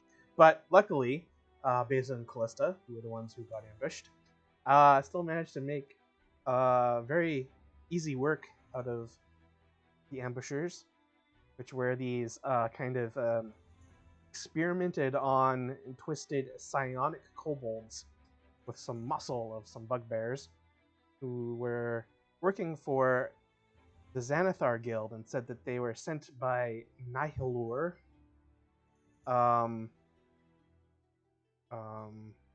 And did say that they were trying to take something from them, but then most of them got killed, and one, after being threatened, ran away. At the very end.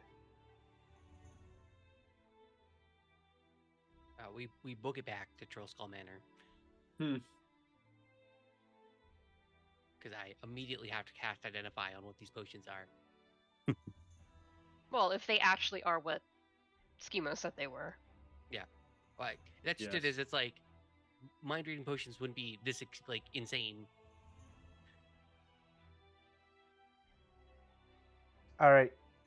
So Basil, you're trying to make sure that the potions are actually potions of mind reading. Yeah, I'm well. Also, like that they are. Well, I guess just whatever Identify can give me here. Which I'm pretty sure would just be the why can't I spell Identify correctly? It's fine. What can you give me?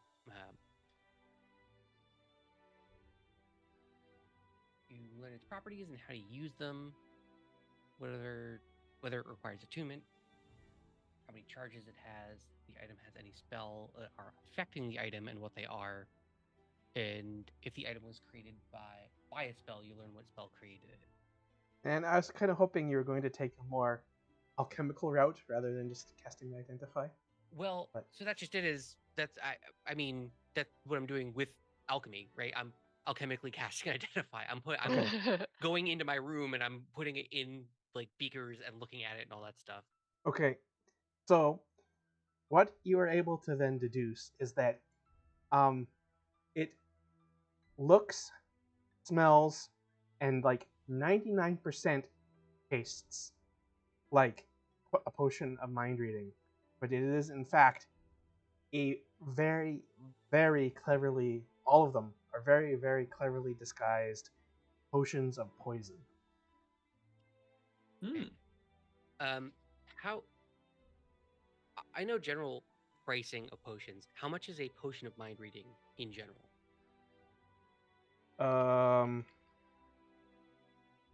Like, shoot, I wasn't actually expecting this. Yeah, sorry for the absolutely unhinged question. Basil's immediate thought is, well, I'll just replace them with the actual thing they're supposed to be.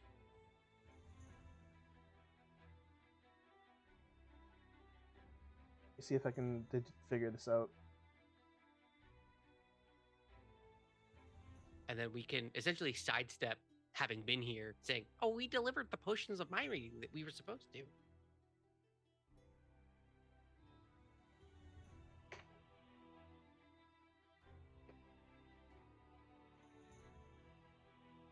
Is this something I could acquire from my parents? I have one site that says 200 gold each. Yeah, I was just gonna say that the thing I'm finding is, they're each about 180 to 200 gold. Okay. That feels Yeah, I'm getting infeasible, 'cause similar as well. There's what, 4 of these bad boys?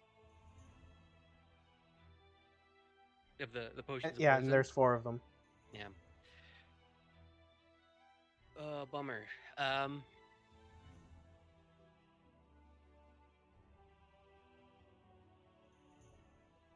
Can you at least identify what kind of poison it is? Well, it's a potion of poison. It's just poison disguised to look like a potion of some variety. Let's see. Yes. I don't know what to do with this. Basically, the moment we get back to Troll Skull, though, like Basil goes up into his room and is just, immediately starts going to town. So I don't know if like Callista's interested in that, or if Callista is like curious about whether or not these potions are, or Callista wants to take like a moment to clean up all the blood. Yeah, probably that last one. Fair. I'll grab a drink from the bar and kind of like wipe off all the ichor. I gotta imagine some of the workers at the bar gotta really have stories to tell their families whenever one of us walks in. I'll come down and I'll basically relay. Well, I'll come down and I'll tell Callista to meet me upstairs before I relay anything. I think by this time, Peach and Cruz probably would have come back and like basically find you. Seems you were a bit of a scuffle there, Callista. It's a bit. Nothing we couldn't handle, though. I have Glad some to hear it. terrible news about this job from my father. Yeah, no, Yes. it's pretty bad. Can you? We shouldn't. Can we go upstairs? Oh, I imagine that we're all in your alchemy room already, yeah. Oh, okay. Because Callista's already clean and stuff. The whole wall is just, like crazy decanters that like spiral down, a bunch of beakers, a bunch of open like Bunsen burner type things with like magical crystals and whatnot. One wall is entirely leaves. The bed is just dirty clothes piled on top of it. And there's a bunch of books with like pressed herbs inside of it, just everywhere.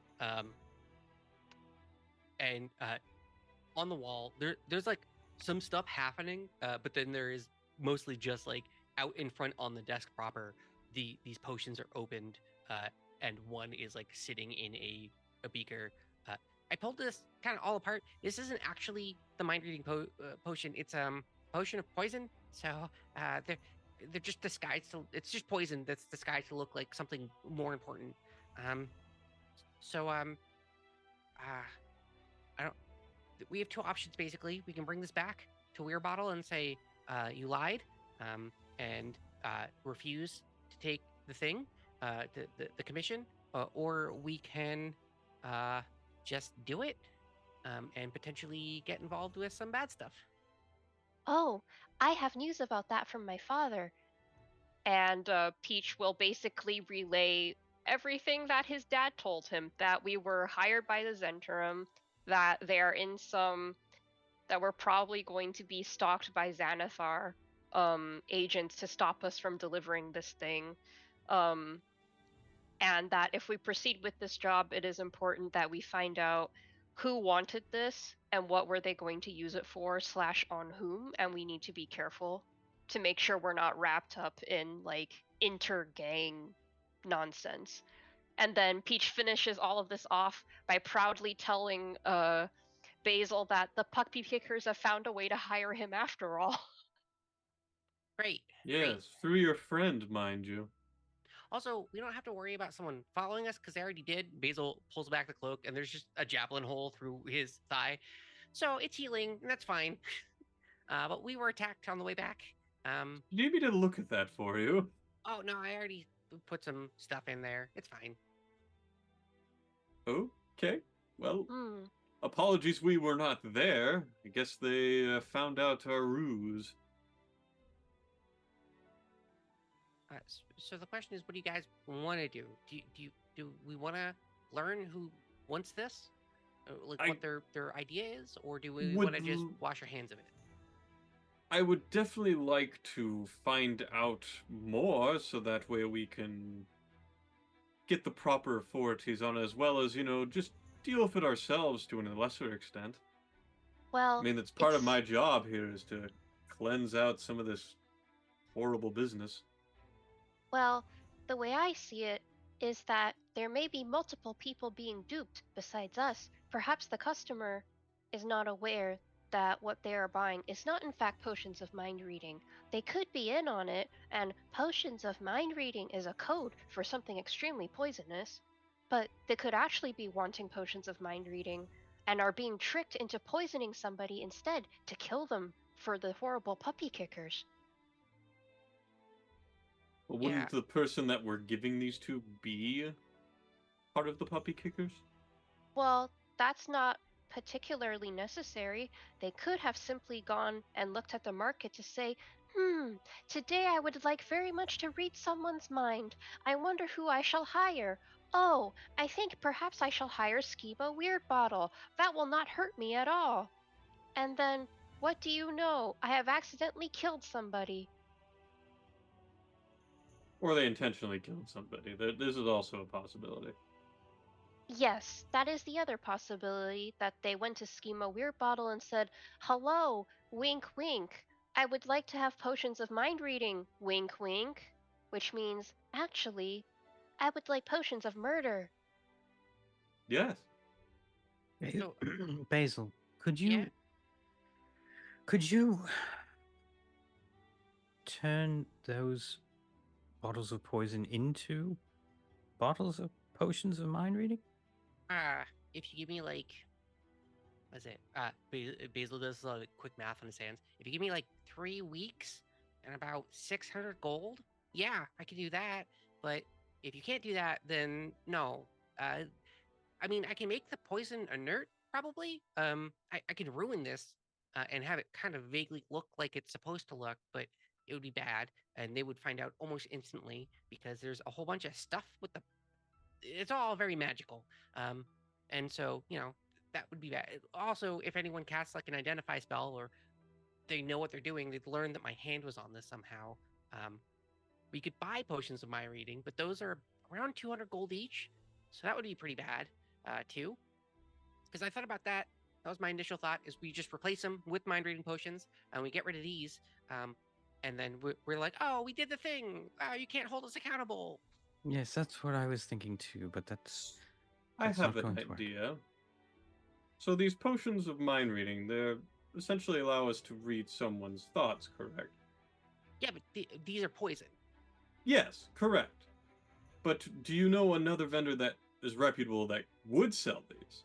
All of them. Fantastic. Could we get one and use it in our conversation with this person we're supposed to meet with? Oh, see, that's smart. So we buy one, and we don't give it to them, saying that but we use it to find out if they're the bad. Yeah, I like it. I do have some good ideas from time to time.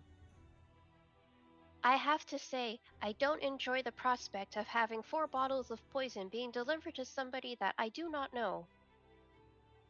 Well, Which is exactly why we want to find out this information so we know what to do in this situation.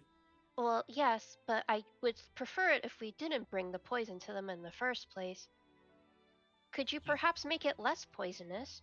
Yeah, do you want me to make it inert? I mean, once again, if anyone identifies it, they'll know that I was the person that did this. But I can do something about it. Well, perhaps you don't need to magically make it inert. Maybe you could just dilute it. We could pour 2 of them down the sink and then dilute the rest of it so you only get half poisoned. I guess it. So I have to ask the DM question: Is this an actual thing I can do? Because because like we can think of a million ways to do this, but like potions mechanically are incredibly finicky. Mhm. So is this a mechanical thing I can do? Sorry, please clarify for me because I was suddenly having to like check all my notes and be like, okay, Yeah. what happens if they try and mind read the person and be like, The question is, I know with an identify spell, even if I touch this, it will come back as I have affected it in some way. But if we just dilute it, like say we pour out half and then we replace half with water or just like a viscous thing, and keep the same look going, could we do that to make it a less potent version of itself?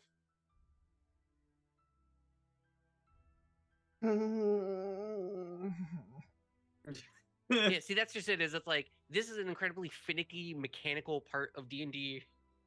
So you want to dilute the potion of poison. Yeah. Also, what are the chances that they're going to even cast Identify on it? A lot. I mean, that's the first thing I did.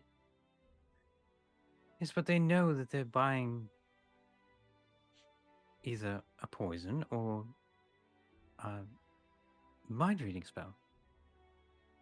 I'll put it this way: any alchemist worth their weight in salt would immediately verify the thing that they got.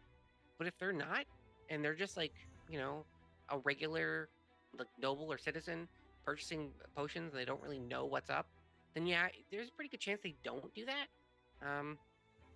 Well, there's Oh, no way to know for sure. It's an incredibly volatile situation that could go so wrong. I'm going to say that considering that Basil is supposed to be like an expert with poisons, that I'll allow you to try and dilute it. Okay.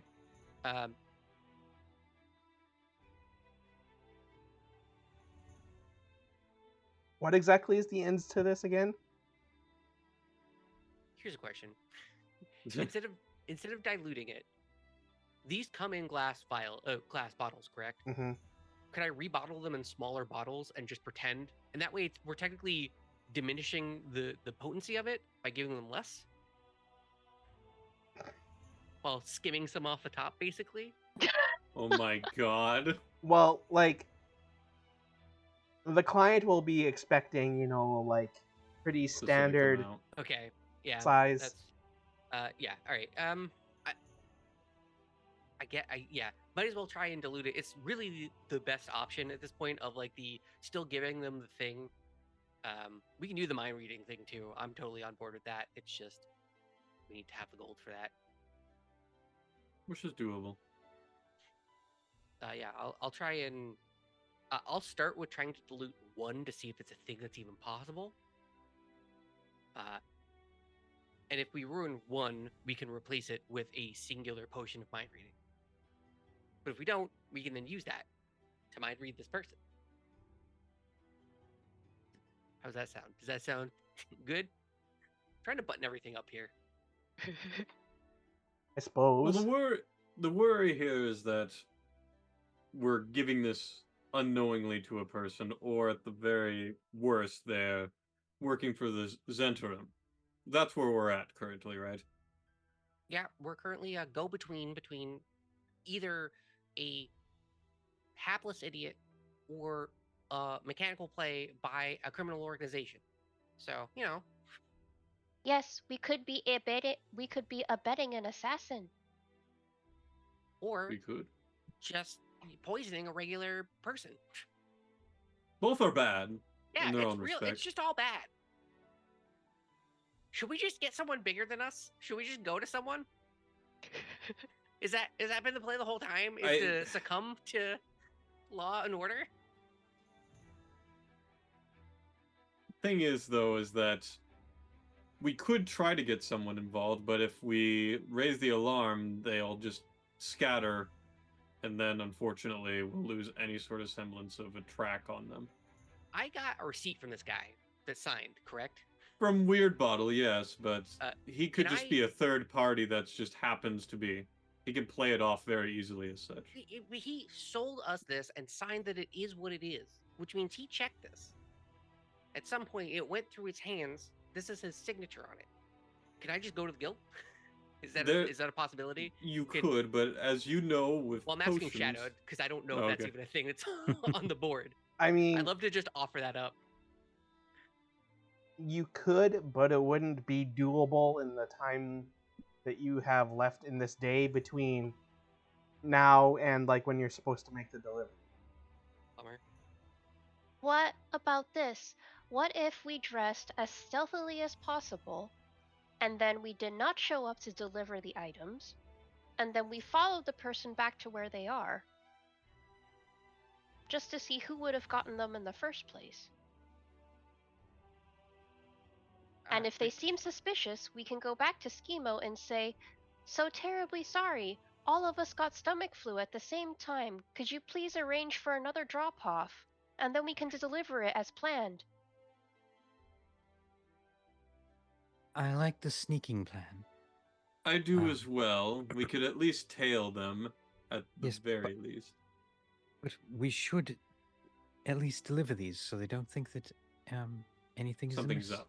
Yeah. Oh. Yeah. So I like how Troll Skull's getting larger and larger as we continue to talk. I guess why don't I'm not gonna touch them. I'm just gonna rebottle them, put them back in the case, put them back in the bag of holding, and then wait to deliver them later tonight with a full disguise on. Peach is going to change into not plate so that I don't get the disadvantage on stealth. Also, I'm gonna call my dad and tell him the mind reading potions were actually poison. That seems smart. When you do that, Uh-oh. Oleander will suggest that likely, in his opinion, that someone is trying to poison the person they're being delivered to Oh. without them knowing. Considering that it basically took someone of Basil's expertise to be able to tell that they were in fact actually poisoned. Peach is going to bring that up to Basil. He leans into the alchemy room holding this little pebble, and he says, "Basil, my father has suggested something extremely horrible." Basil looks up with the giant detect magic goggles on. What's that? He says that perhaps we have got it all wrong, and that this is actually a ploy to poison the person who is buying these potions from us. Oh, no, that's actually great. We're delivering them proof with a signed copy receipt that it came from a person, and I haven't tampered with these at all. So, magically, we're airtight. Yes, This is actually really good. So perhaps we will go to them and say, "Hello, friend who you think you are buying potions of mind reading to read people's minds. You are in fact buying something to be murdered." This is great. Peach, this is great news. Basil leans back, just like unleashing a bunch, like a full ball of stress from him. He's like, that's the ticket. Okay. And then Peach goes over and pats Basil's back and says, "You see, my father is wonderful in all things." How did he know? And meanwhile, I went upstairs to change, and I was like fully prepared to like, all right, we're gonna get sneaky and stuff. So I come rushing back downstairs, cloak and everything on. It's like, all right, let's get dangerous. Well, when there's trouble, we'll call you. So, you know, I can't say when there's trouble you call DW. So I can't do the. I guess we suit up to head out. Like I am the terror that flaps in the night. Because you're a bird. That's right. So when everyone's dressed and ready to go, Peach is going to bring them up to speed on like what he got from his dad's phone call, basically. And so the new plan seems to be, we're going to deliver the untampered potions to this person. We're going to say, BT dubs, totally not potions of mind reading. They are absolutely potions of drink and you will die. And then we're going... Can I have like written up a small report about it, basically, just to to verify that I checked these out and they were actually poison and I can prove it? Type of deal, Shadowed? Is that like a thing? Like I can do like a cert of proof, basically, to add credence to this? Both suppose so. Okay, I'm just looking for something. I'm looking to add weight. Oh, Peach is officially a Ghost Rider type for temples and stuff. So can he like put his little temple stamp on it to be like, this has been notarized by someone who's like Perfect.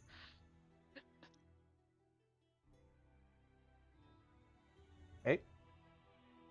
Okay, so the two babies of the group have put their super official OC Donut steel stamps on this thing. On the back, it just says Tumblr Original, and then we underline it Yeah. a bunch of times. Mm-hmm. I mean, between that, the receipt, the box, pretty good. I feel pretty buttoned up. Mm-hmm. A foolproof plan. So let's head out. Okay. Yes. After sunset. 2 hours after sunset. Well, actually, we'll go there early, right? Mm-hmm.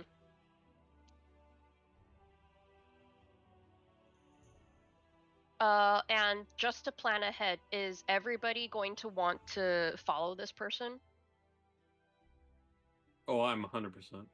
Okay. This is Because like my thing. yeah. Because I am of course going to use Pass Without Trace on everybody who wants to do the thing, so Fantastic. mm-hmm. Quick question: could I have gotten a short rest in during this small downtime here? Yep, sure. Awesome. Trying to see if I can find an image of this statue. You're supposed to meet them by. Back up to full. I get down to 10 HP. That was scary.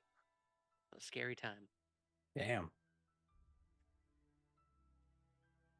It was 10 HP and being stunned because I can drink a potion as a bonus action. So it's like, I'll be good. I just need to get there. Mm. Well, at least you were not vored by a mound. Yeah, Almost. See, that's the terrifying one. Because we have to go in to get you out. Yeah. In my first ever D&D campaign, the party rogue got eaten by a frog, a giant frog, and like I was the bard, and I and the paladin had to like reach into this dead frog and like grab her ankles and then pull her out because she'd gotten swallowed by the frog and was being digested. It's pretty terrible. Yeah. Almost the exact same thing with the frog hemoth. I put it in the private chat, Shadowed. Whoa, big statue. Well, yeah, but yeah, that's the Haha, same. very funny, Arvin. That's the same image that I found. I was just trying to make it so that I could show it in Roll20 so that the stream could see it. Oh, okay, I gotcha. Yeah. Which I should be able to get here momentarily. My first campaign was Curse of Strahd, and we had a party NPC die at the Shambling Mountain part, and I carried around their dead body because I was a cleric and I felt bad about it for the next 20 sessions. Constantly casting Spare the Dying or Gentle Repose, so they couldn't be resurrected as like a zombie or anything. So that's been my only run-in with the Shambling Mountain up until now. So I was super glad when you didn't get caught. I was like, I don't want to carry around another dead body. So spooky. That is the God Catcher, which is this giant statue that's kind of leaning back with this outstretched hand, and that looks like it's catching like a moon or a planet or such.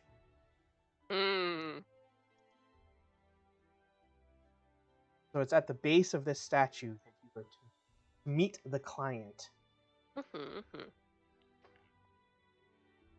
All right. So even though you go to arrive early, you will see this cloaked figure waiting for you there already. Can't believe they beat us to being early. So we're all together? Basil will kind of be like, I can do this. If you guys want to hang back, I can like test the waters and see how it's going. Yes, we will pretend to be your stalwart bodyguards. So I'll run up very enthusiastically. As Mhm. he's doing this, I'm going to cast See Invisibility. Oh. Nice. And I'll just make sure that there's no invisible people around. Wait a minute.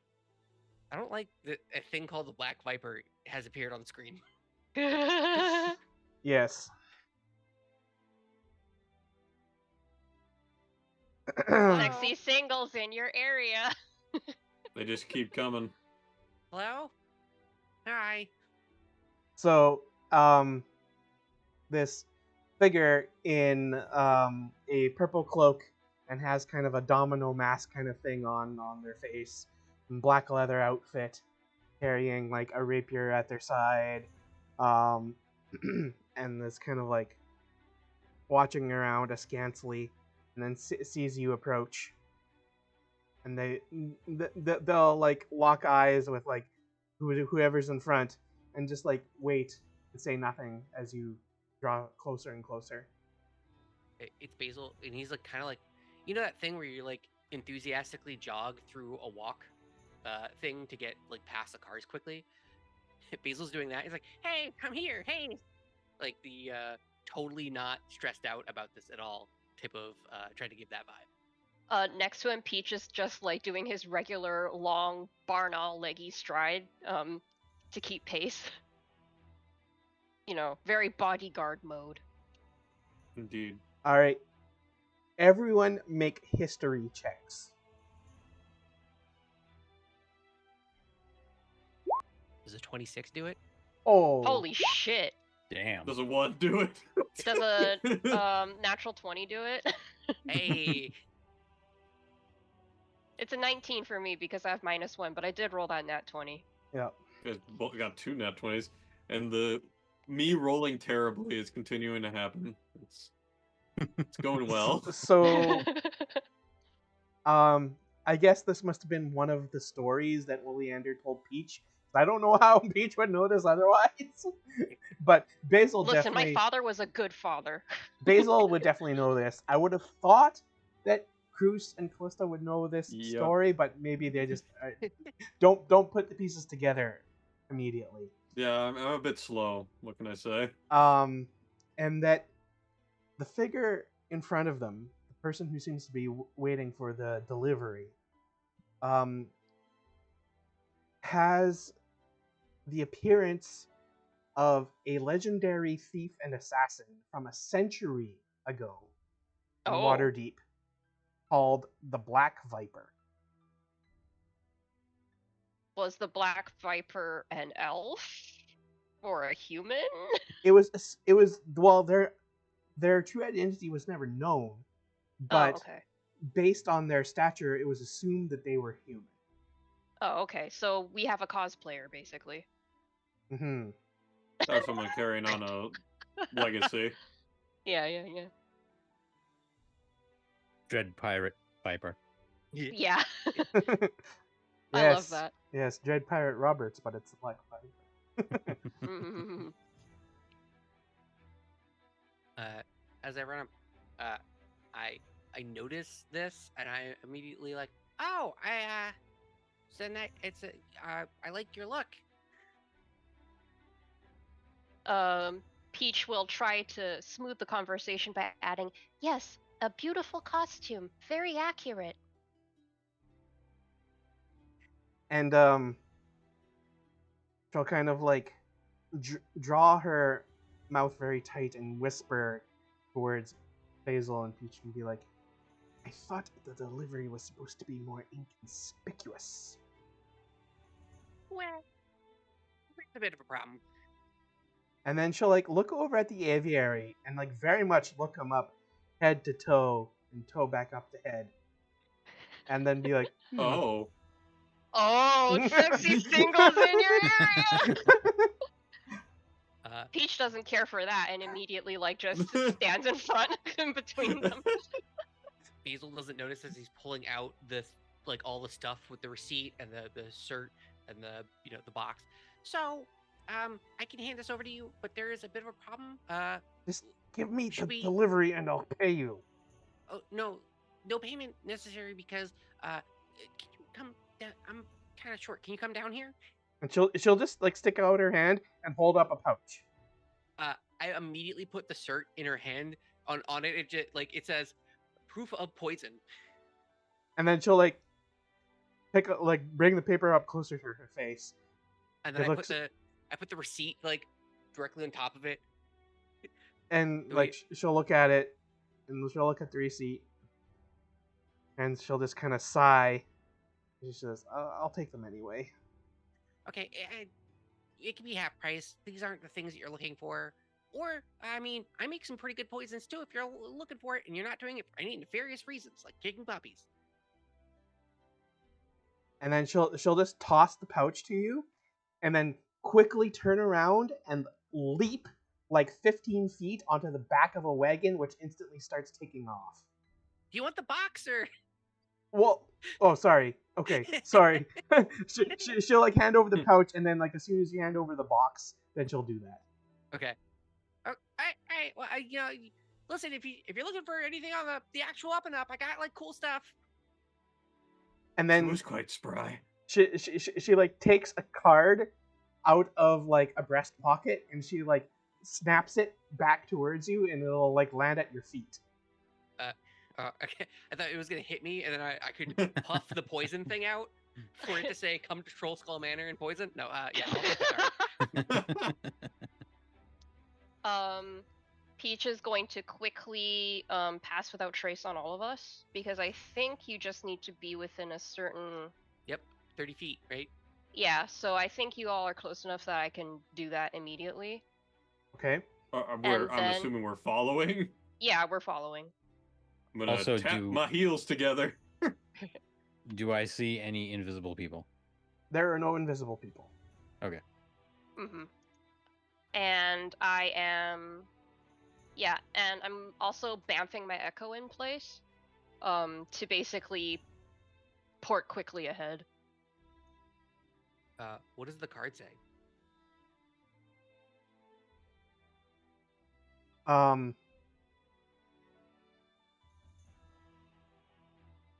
Any who would think to try and kill a snake should know my fangs have venom too, the black viper. Oh, she's against the flying snake people. Oh. Hazel's just saying it out loud. While he's surrounded with this little cloud of poison. That makes so much sense. A viper. Wait, vipers are snakes, huh? Wait. I don't think she thought this through. And Peach like, shh. do you stop to figure out what's inside the pouch? Basil will. I know everyone else wants to go off. Basil has 25 feet of movement. Can't catch Ugh. up. Not even a little bit. So Okay. Basil's going to go through the pouch for sure. 20 platinum pieces. I guess as Peach goes to leave, I just like grab, just grab like Peach's leg. Hey, don't leave. Don't leave me alone. I look at Peach. I have a lot of money. We need to leave Oh. immediately. Peach says, "Oh, of course," and then picks Basil up, and we're gonna sneak together like that. Perfect. And I am literally jolting forward. All right. I get to move. Yeah, I imagine the aviary is gone. All right, stealth follow stealth. Yep. Shall we roll? Everyone roll for stealth. Please, please. I just need one good roll here, man. Come on. I beg of thee. We add +10 to this because Hey, that's, okay, trace, I'll right? take a dirty Yeah. 20. I'll I take have a a dirty 20. 16. 33. 16.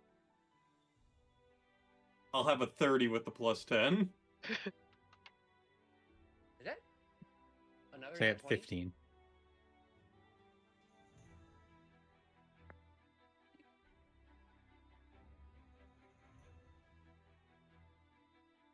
Okay, well, she got 15 on her perception.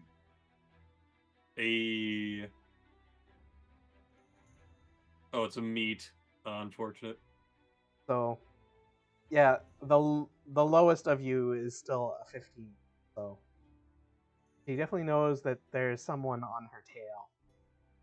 So she'll continue like riding on the back of this wagon for a while as like you try and chase her down,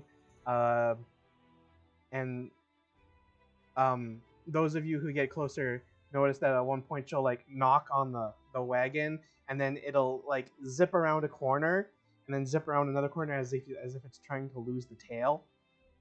So make more stealth checks. Mhm. So that is a 34 from Peach. That's 27. 21 from Cruz. 23. Okay.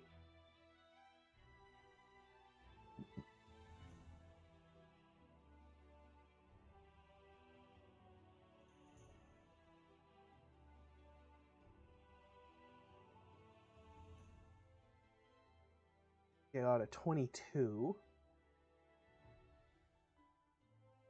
He's always gonna see one of us. Yeah. So, as the wagon is zipping along, taking corners throughout the streets of Waterdeep, then at one point, right after it turns a corner, when you catch up to it, she's no longer on the back of the wagon. Make perception checks. Perception. How fast was that cart moving? Because I can move 120 feet of action right now.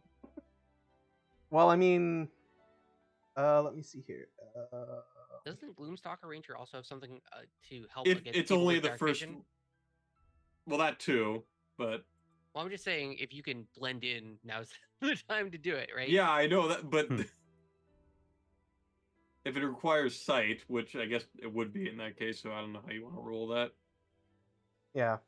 The wagon would be traveling at probably at least 40 feet per turn.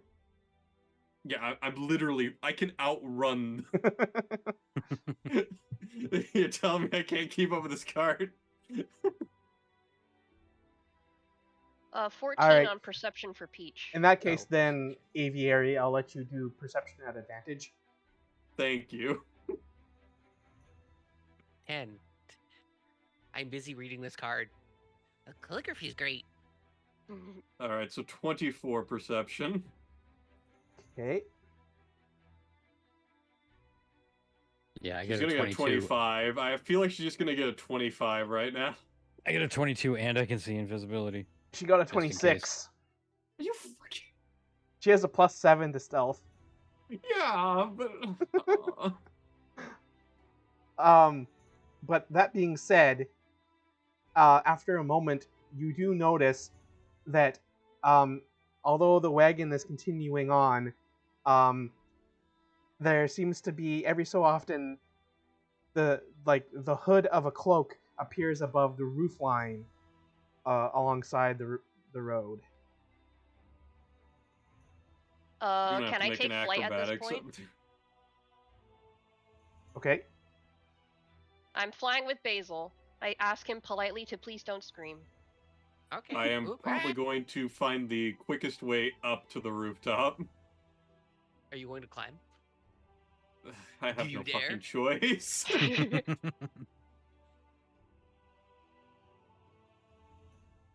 I will continue to follow the cart.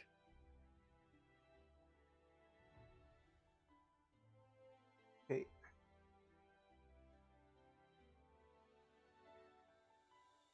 Where I had a note here somewhere about what happens when her.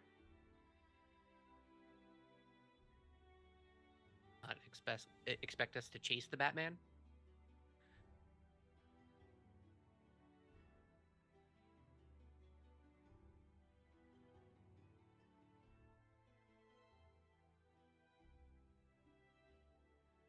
Yeah, Cruz, if you go in entirely into darkness, you become invisible to anyone with dark vision.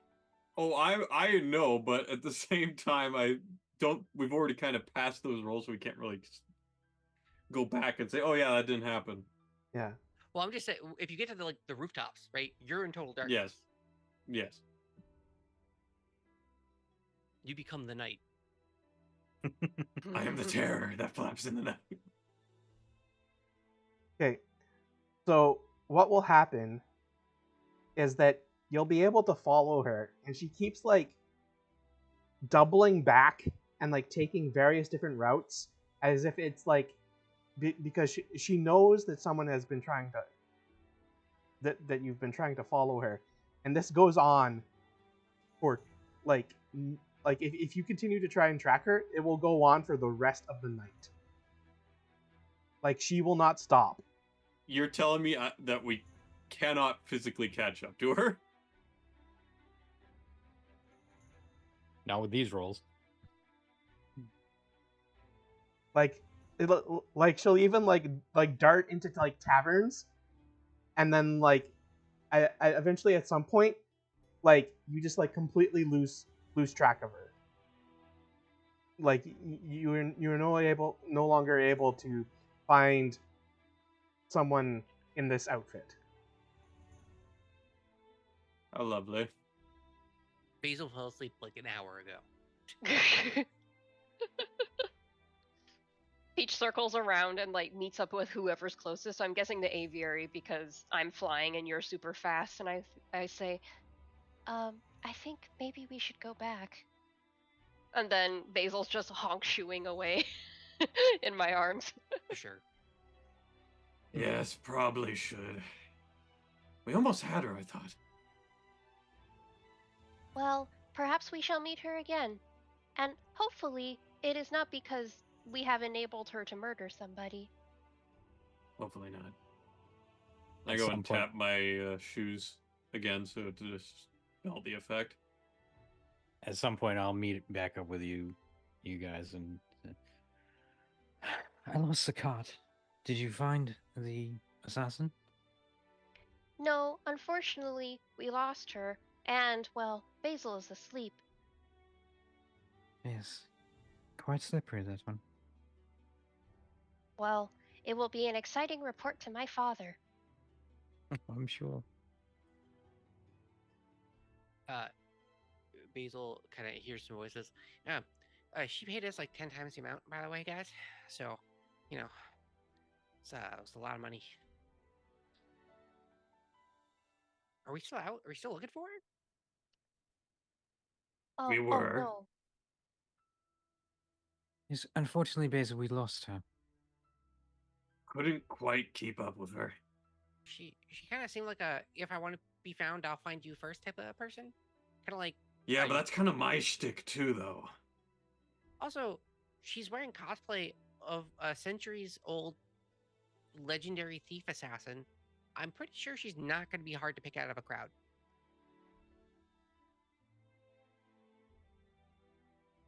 I mean, I stick out like a sore thumb during the middle of the day, but I am really tough to find at night. So, depends on the environment, I guess. Well, perhaps let us go back to the manor and discuss this. Yeah.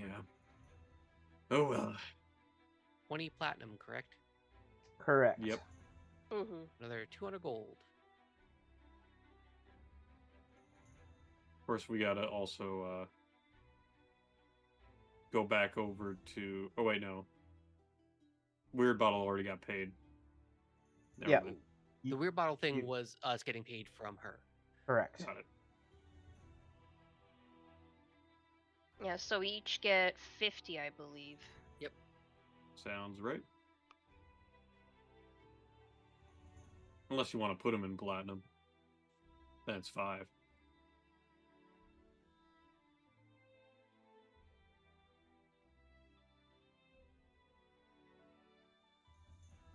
Man, I can make another big thing. How exciting. Woohoo! Yeah, I have over 100 gold now. Were we gonna give you some of the money? Tam's 200 gold pieces, which is earmarked for Drew the player, is sitting in the lockbox Yeah. Yep. for the tavern. So at some point, Yeah, but I think that's just tavern money now. We have 600 in tavern money still. I don't know if we need more at this point. Well, just in case we have a terrible run of luck with the tavern, right? It's true. It is possible to lose money. It is. That many times in a row, then I'd start questioning how the heck we're still in business.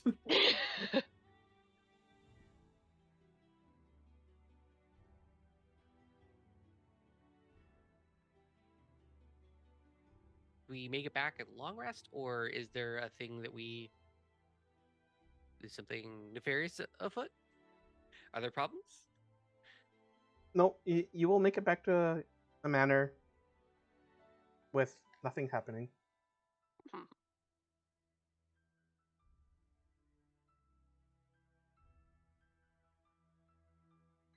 You can have a peaceful night and a long rest. Woohoo. We're then on day 9 of the second 10 day. Mhm. Is there anything you wish to do on day 9? I'm telling my father everything that happened. Okay. Does he react to the to the news of a cosplayer being out in the streets? He seems very intrigued. Oh. I'd be probably just for the first part of the day, be daydreaming the fact like, man, someone actually slipped through my fingers like that, very like easily.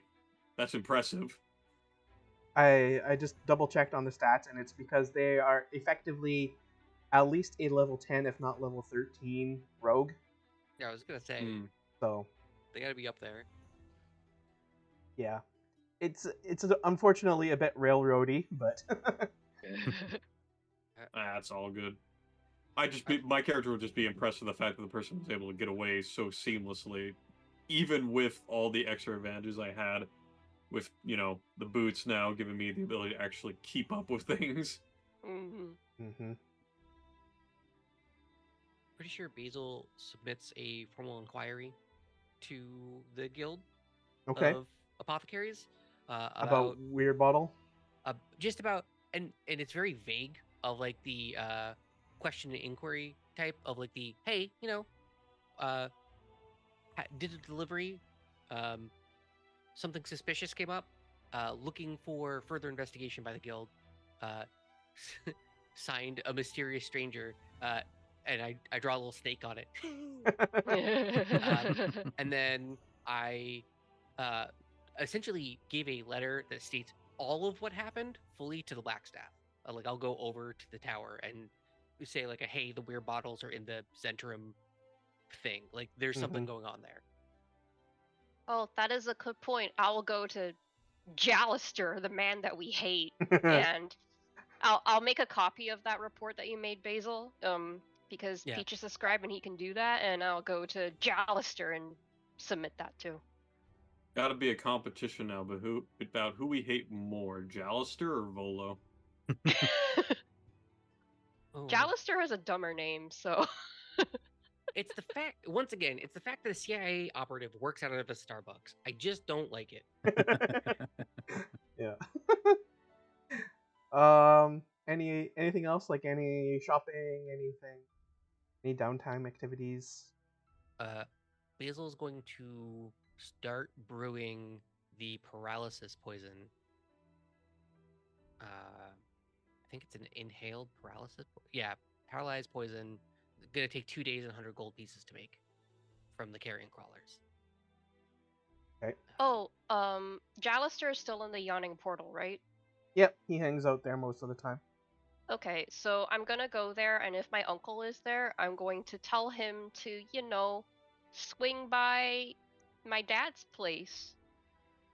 Because I may or may not have, and then, catch him up on everything that just happened. So, Okay. just make sure dad is not gonna be murdering people alone if they break into his house to steal his stuff.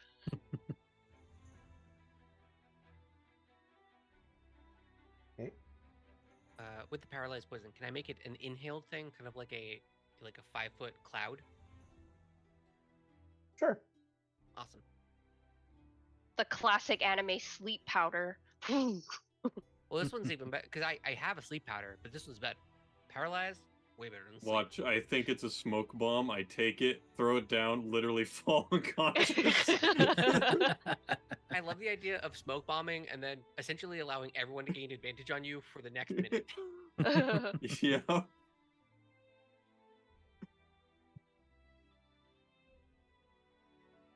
And probably at some point I'd have a conversation with Peach going like, so, you seemed quite perturbed by that woman when we first met her. What was wrong?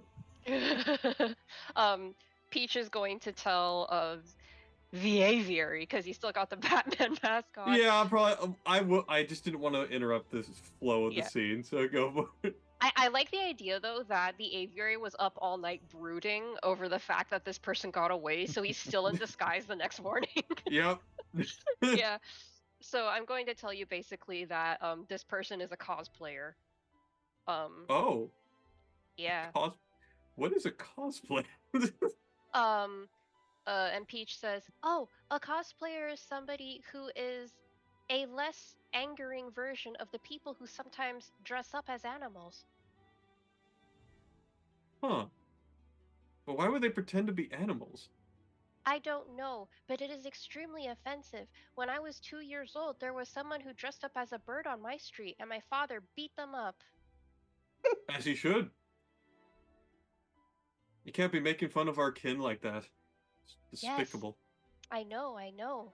So basically, this person is like one of those, but not that, because they're dressing up as an actual person who is dead. Okay, but they are actually skilled, it would seem, at, you know, at least the hiding bits. I don't know about Oh. combat. Oh, yes, that is very true, which makes me wonder, are they perhaps insecure? And so they have put on this costume of a dead person to make themselves look even more intimidating than before. I wouldn't know anything about that, honestly. I imagine not. I don't think you have ever dressed up as a dead person. No, certainly not. I have never dressed up as a dead person. You know who I'd really like to dress up as, though? Who? Lift. He has got gains for days. Oh, yes, that would be quite wonderful.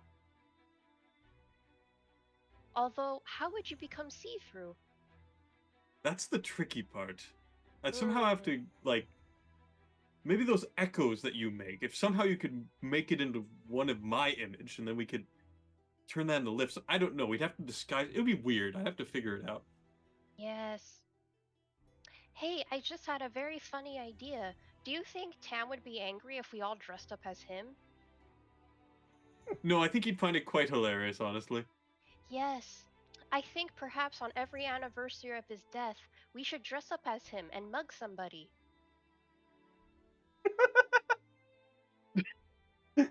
I'd stop for a moment to sit there. Why do we have to mug somebody? Well, it just seems like something that he would do. Oh, you mean like that one time they went ahead and reverse mugged with Basil? Yeah, I mean... And there was that other time that he mugged a desk right before he died. Oh, right. Man, he did do a lot of... Are we sure he was a good guy? I mean, I think he was a good guy. Yeah, I think he's pretty good, too. Yeah. All right. Well, good talking to you, Peach. Yes, very wonderful talking to you as well. It is so good to know that we can relate to each other. Mm-hmm. It's like, It's very nice. cut to the plane of shadow version of the manor, and like Tam's like sitting there, and he's like, I think they're talking about me. They're talking about me, aren't they? I can like occasionally hear them like say my name. I can't make out what else they're saying, but like the like shadowy, echoey versions of them, I'm pretty sure they're talking about me. Oh, right. We need to actually find that book about him, don't we? We do.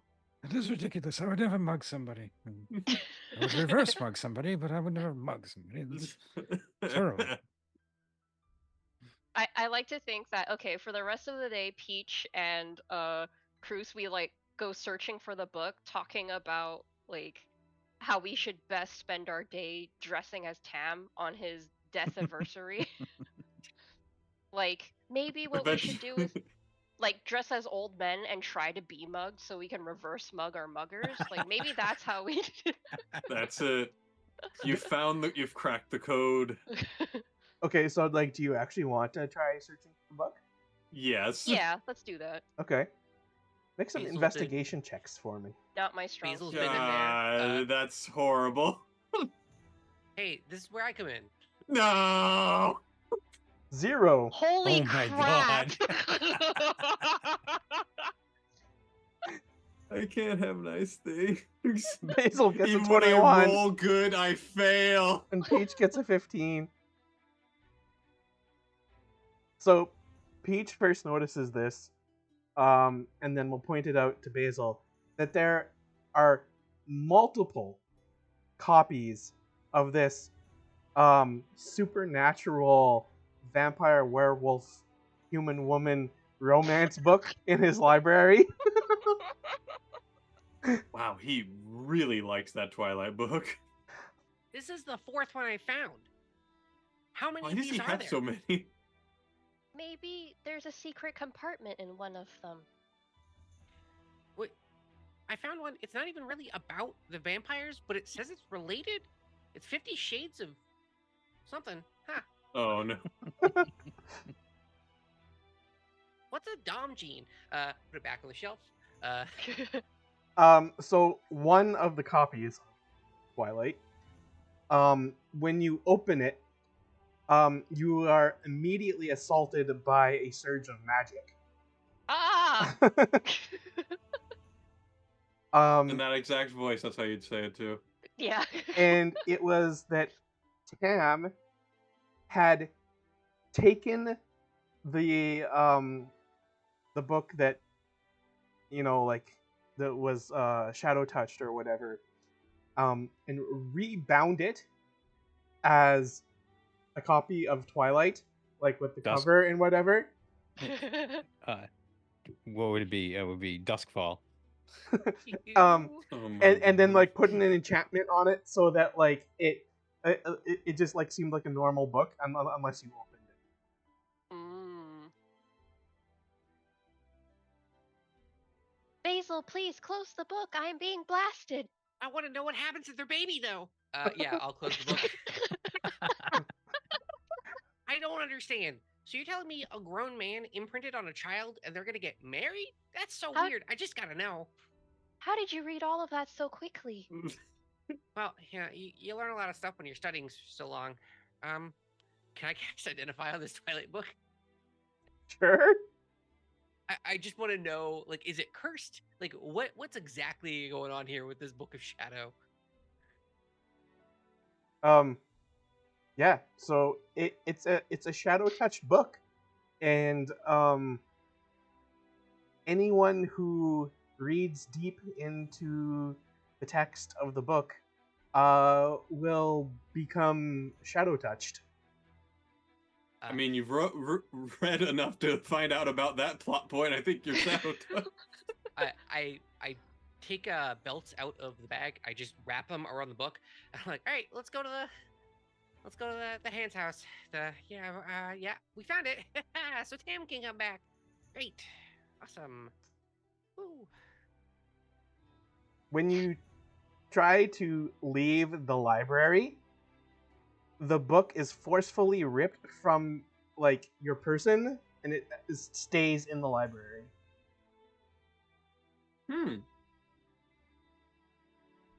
Hey. Oh.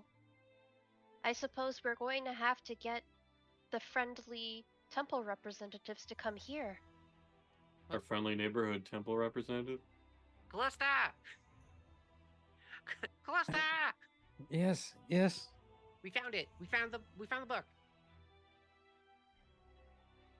You found Tamarant's book. I'm like, I have Yes, the belts the cursed strapped around book. it. I'm tugging at it, and it's just locked in the library. See, look. I'll walk in and I'll pick the book up and look at it. And this is a copy of desk full. Yeah, no. It's what's inside, but don't open it because it's super nefarious, magical. Oh, So here. why does it have the? Oh, So Peach takes Oh, it I and get it. opens the book away from everybody, so it just like blasts evil magic at the wall or something. yes, no. Bah! Peach, please close that. Yeah, sadly, we won't find out what happens in the Vampire War and the whole thing about like a grown man imprinting on a child or whatever Yes. that was. Yeah, you don't want to know. It was a terrible book, which is exactly why Tamaran rebound it. That makes sense. Yeah. Clever So old man. should we call your retinue here? Because we can't bring it there. Meanwhile, I'm like in the common room, completely away. I've just been searching everywhere for this book. Did you guys find it yet? Peach oh. calls out, "Yes, we found it. It's very cursed." Oh, great! The aviary's like in the chimney.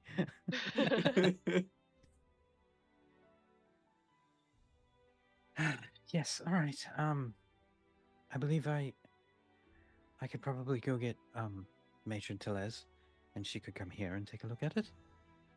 Yeah, I'm not, because I'm scared of like putting the book back and then thinking that we can find it again. So I feel like we gotta stare at it. So Yes, it just doesn't. maybe just put it on his desk. Okay, sure. Basil puts it on the desk and then he just stands there staring straight at it. I got it. Peach is going to take like one of Tam's old paperweights and like put it on top of the book and says, "There." It's the elixir of youthfulness. I was just gonna say that. Yeah, it's the elixir. Right, I will head to the Holy Hands House to go get Switch costumes. Castle Hannah. Okay. I'm back. You will be told that they are very busy, but they could come in 3 days. Okay, that's not so bad. The end of the wake's happening in like a day, isn't it? We're on day 7, so they'd come at the end of the week, basically. That seems quite appropriate.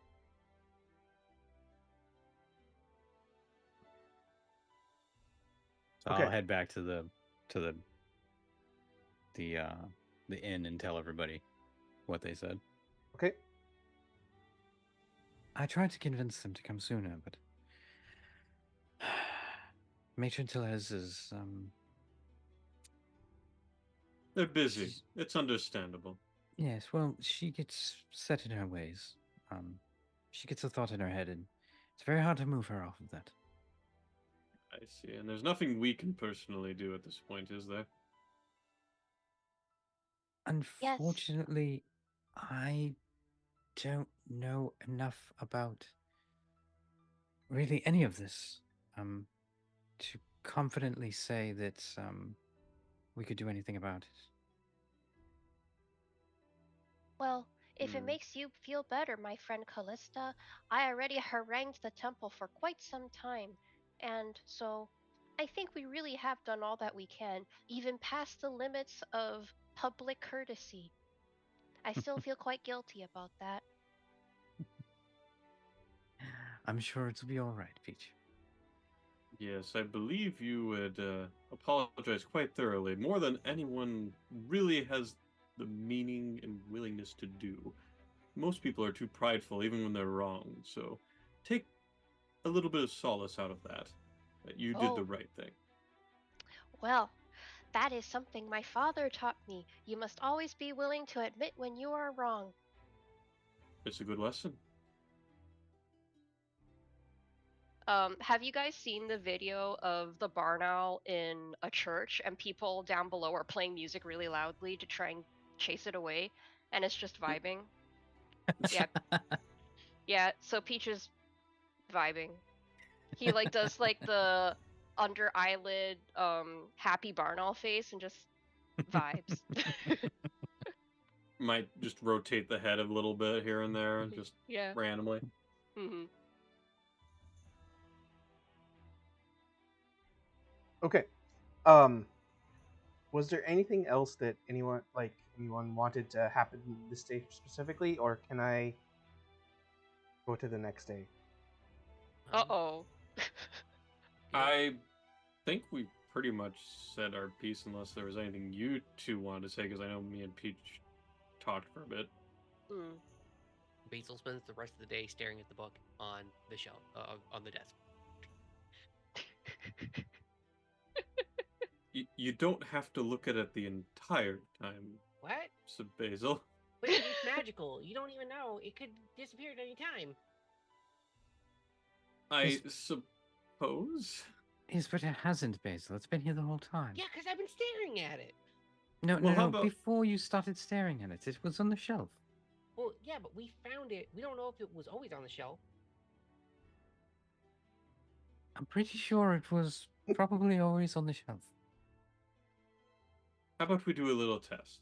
We'll all look away for a moment, and then look back. If it's still there, we're okay. All right, I do have belts tied to it, so I'm just gonna hold onto the belts, and then we'll all look away. And if it tries to escape, we'll know. Fair. That Okay. sounds good, Basil. Yes. 3, 2, 1. We I all didn't turn around. I didn't turn around. Just one more time. 3, 2, Are you 1. sure? Are you sure this is gonna work though? Or like, I say, I am going to open my wing in front of your face, Basil. okay, I'll turn around this time. I swear. All Okay. right.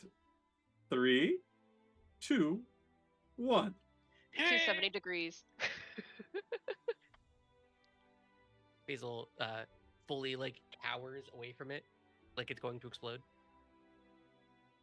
I stand in the exact same place, but my head's twisted around, and then I twist it back. Is the book still there? I'm just looking at Basil. Nothing happens with the book. Fantastic. There, See? you see? Now you don't Wait. have to stay here all night staring at it and losing countless hours of sleep. That's great, but I did just lose a whole day to this, so I don't know how I feel quite yet. Like yay, but also boo, but also yay. Well, I think you should go take a nap. Yeah, I think I'm gonna have some food. I haven't eaten really today, so yeah. We could have. Okay. Yes, go That's do that. Okay. Yeah. What time does everyone usually get up in the morning? Their characters. Probably. I think it would probably be me first at like 7 in the morning. Peach gets up at ass o'clock in the morning so that he can do his flying around and chatting to his father before coming back. At what o'clock? I said ass o'clock in the morning. At ass So o'clock? earlier. What, Yeah. what do you consider? I consider 4 a.m. to be ass o'clock in the morning. Here's the thing. He's an owl, so he's naturally nocturnal, right? But Mhm. he's been forced into a diurnal cycle. The reason why I said ass o'clock is that I wanted Shadow to be able to say, oh, Peach, you're not awake for this, or Peach, you're not here for this. But as long as it's like, yes, this is a terribly early hour that most normal people would not be awake at, then, that's fine. Okay, so Mhm. let's say it'll be overnight. Mhm. It'll go to morning. Yep. Let's say the aviary's awake. Basil's already awake, tinkering away in his little area there. Peach is at the house. Mhm. Callista, I'll leave it up to you if you want to be awake at. We'll call this. Absolutely asleep. We'll call this about 7:15. No way, Okay. no way. Definitely still asleep. Quarter after 7, Yeah. Basil's still asleep. I had 9:30 in my head as when Callista gets up. I rolled at 11, which means Basil gets up between 8 and 9. Okay. Oh, look, early Okay. birds get the worm. That's right. Okay. Considering that it is winter, then I'll change it. It's going to be 8:20. Okay, it's probably just up. Callista's probably still asleep. No, definitely. Yeah.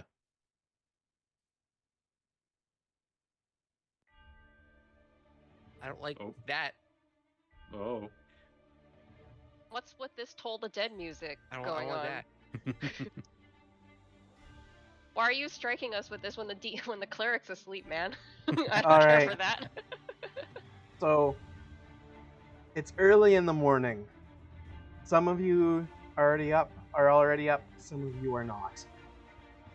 When all of a sudden, you can feel the building shake, the windows rattle, as a roar of an explosion fills the outside of Trollskill Alley. Well, If you look out the window, charred bodies and anguished screams fly through the air.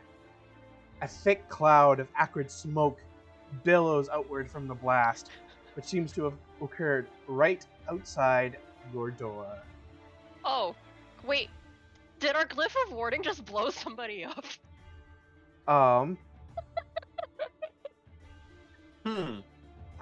Oh shit. Oh my god. Okay. It worked. Yeah. Can I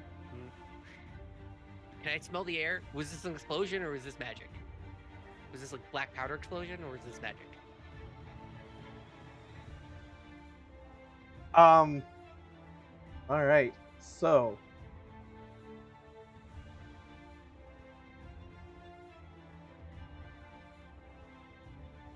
make an Arcana check.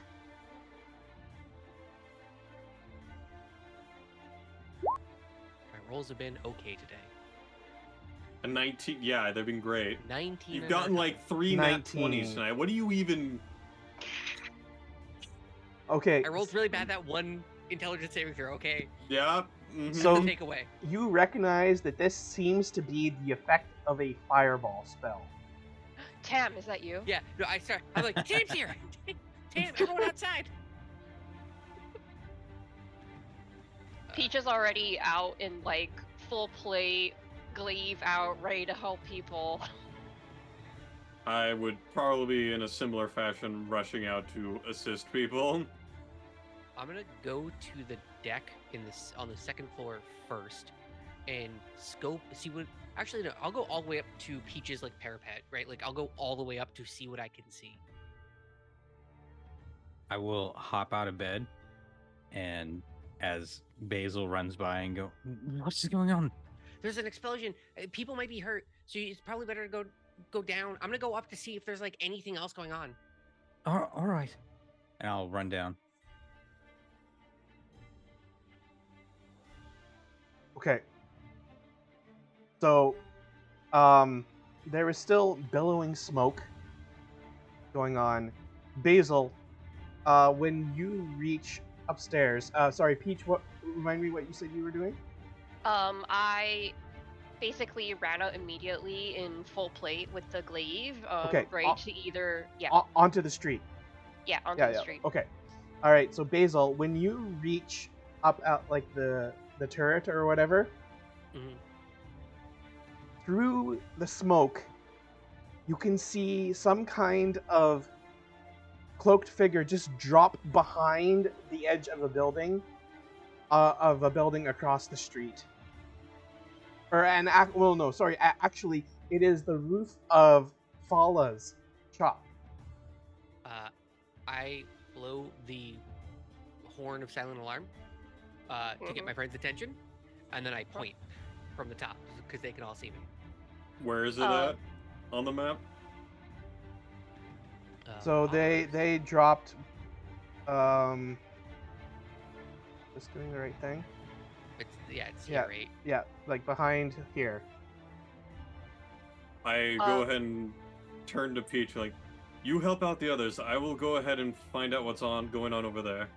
I click my boots together and run in that direction. Basil's yelling from the parapet, "Don't split up!" Peach, mindful of this, goes, "Wait, it's dangerous to go alone," and he just shucks off his plate.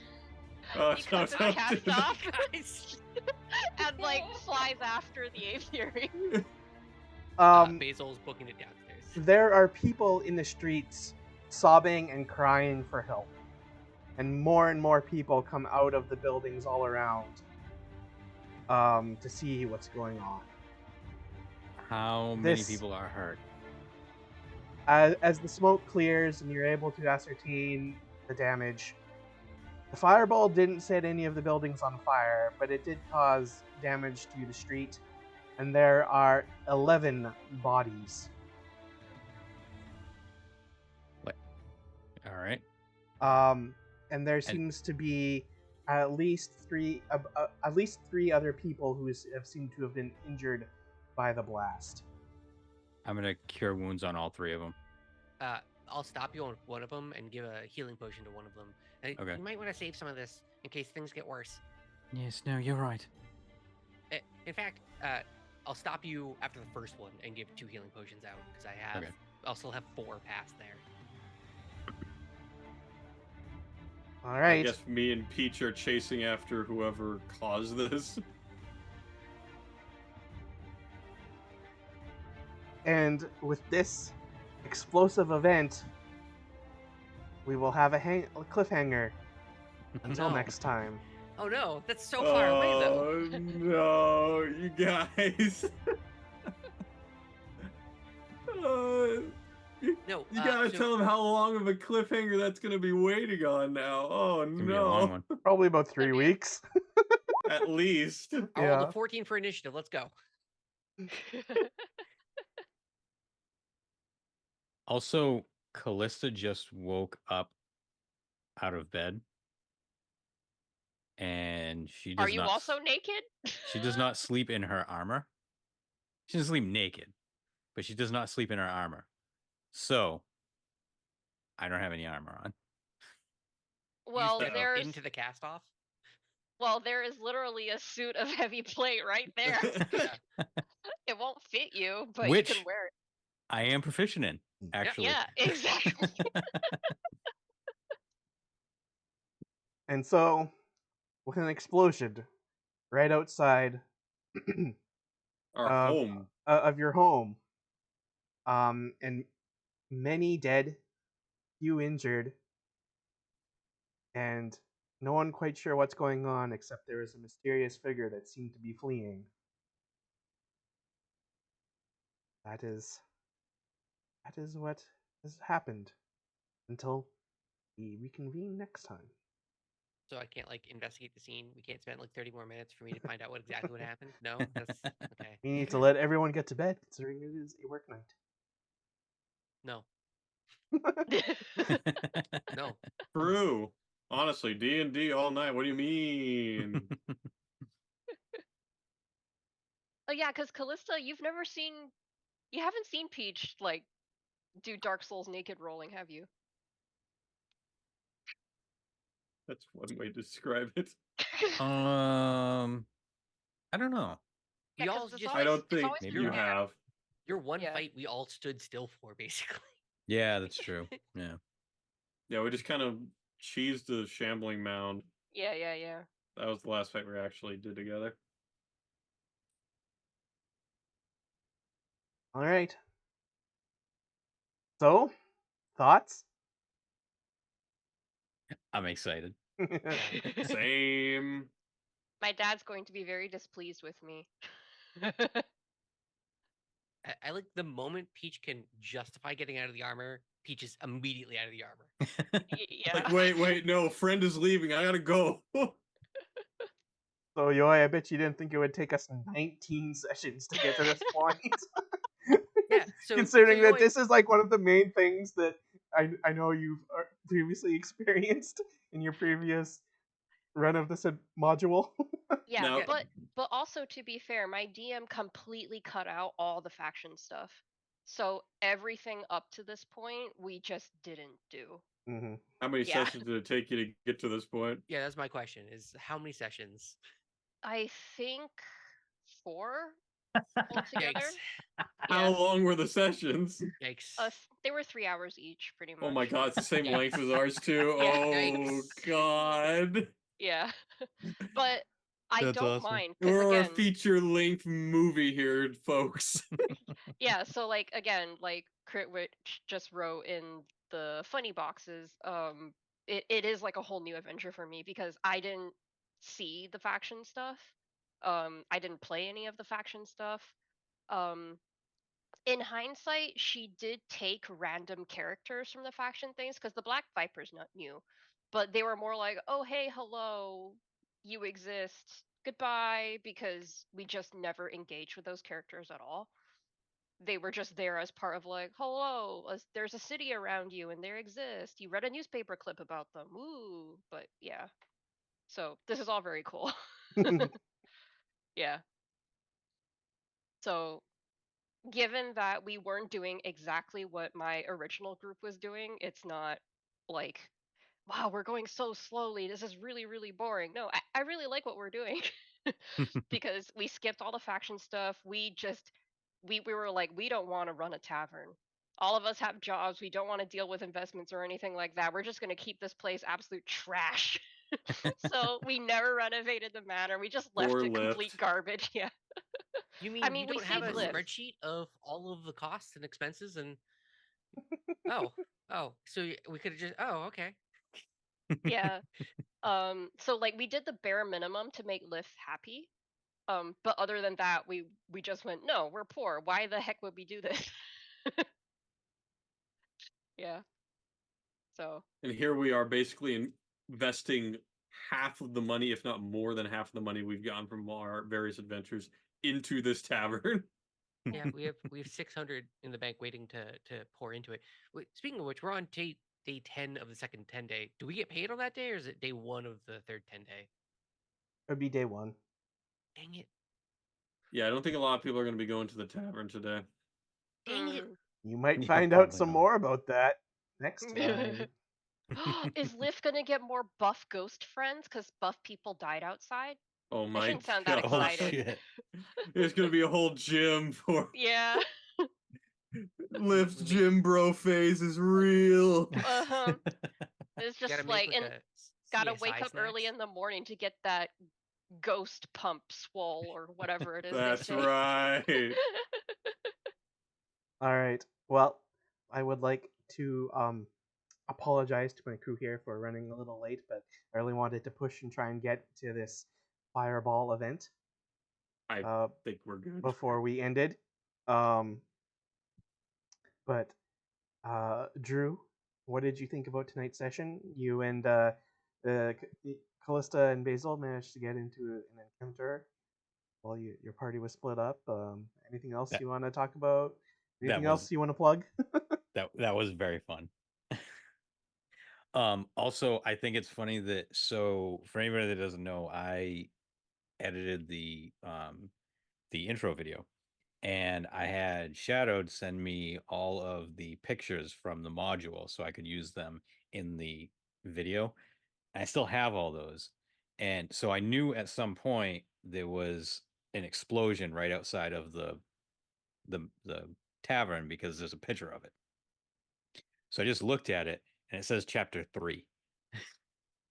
So after 20 episodes of 3.5 hours long, we're on chapter 3. We're doing it. We're I've getting there. We're padded making record-breaking time. I padded the hell out of chapter 2. We also padded the hell out of it just by us literally That too. Right, talking yeah. nonstop. Yeah, exactly. As But someone yes, who, oh, sorry, continue. I had a blast tonight. I always have a fun time with all you guys. Aw.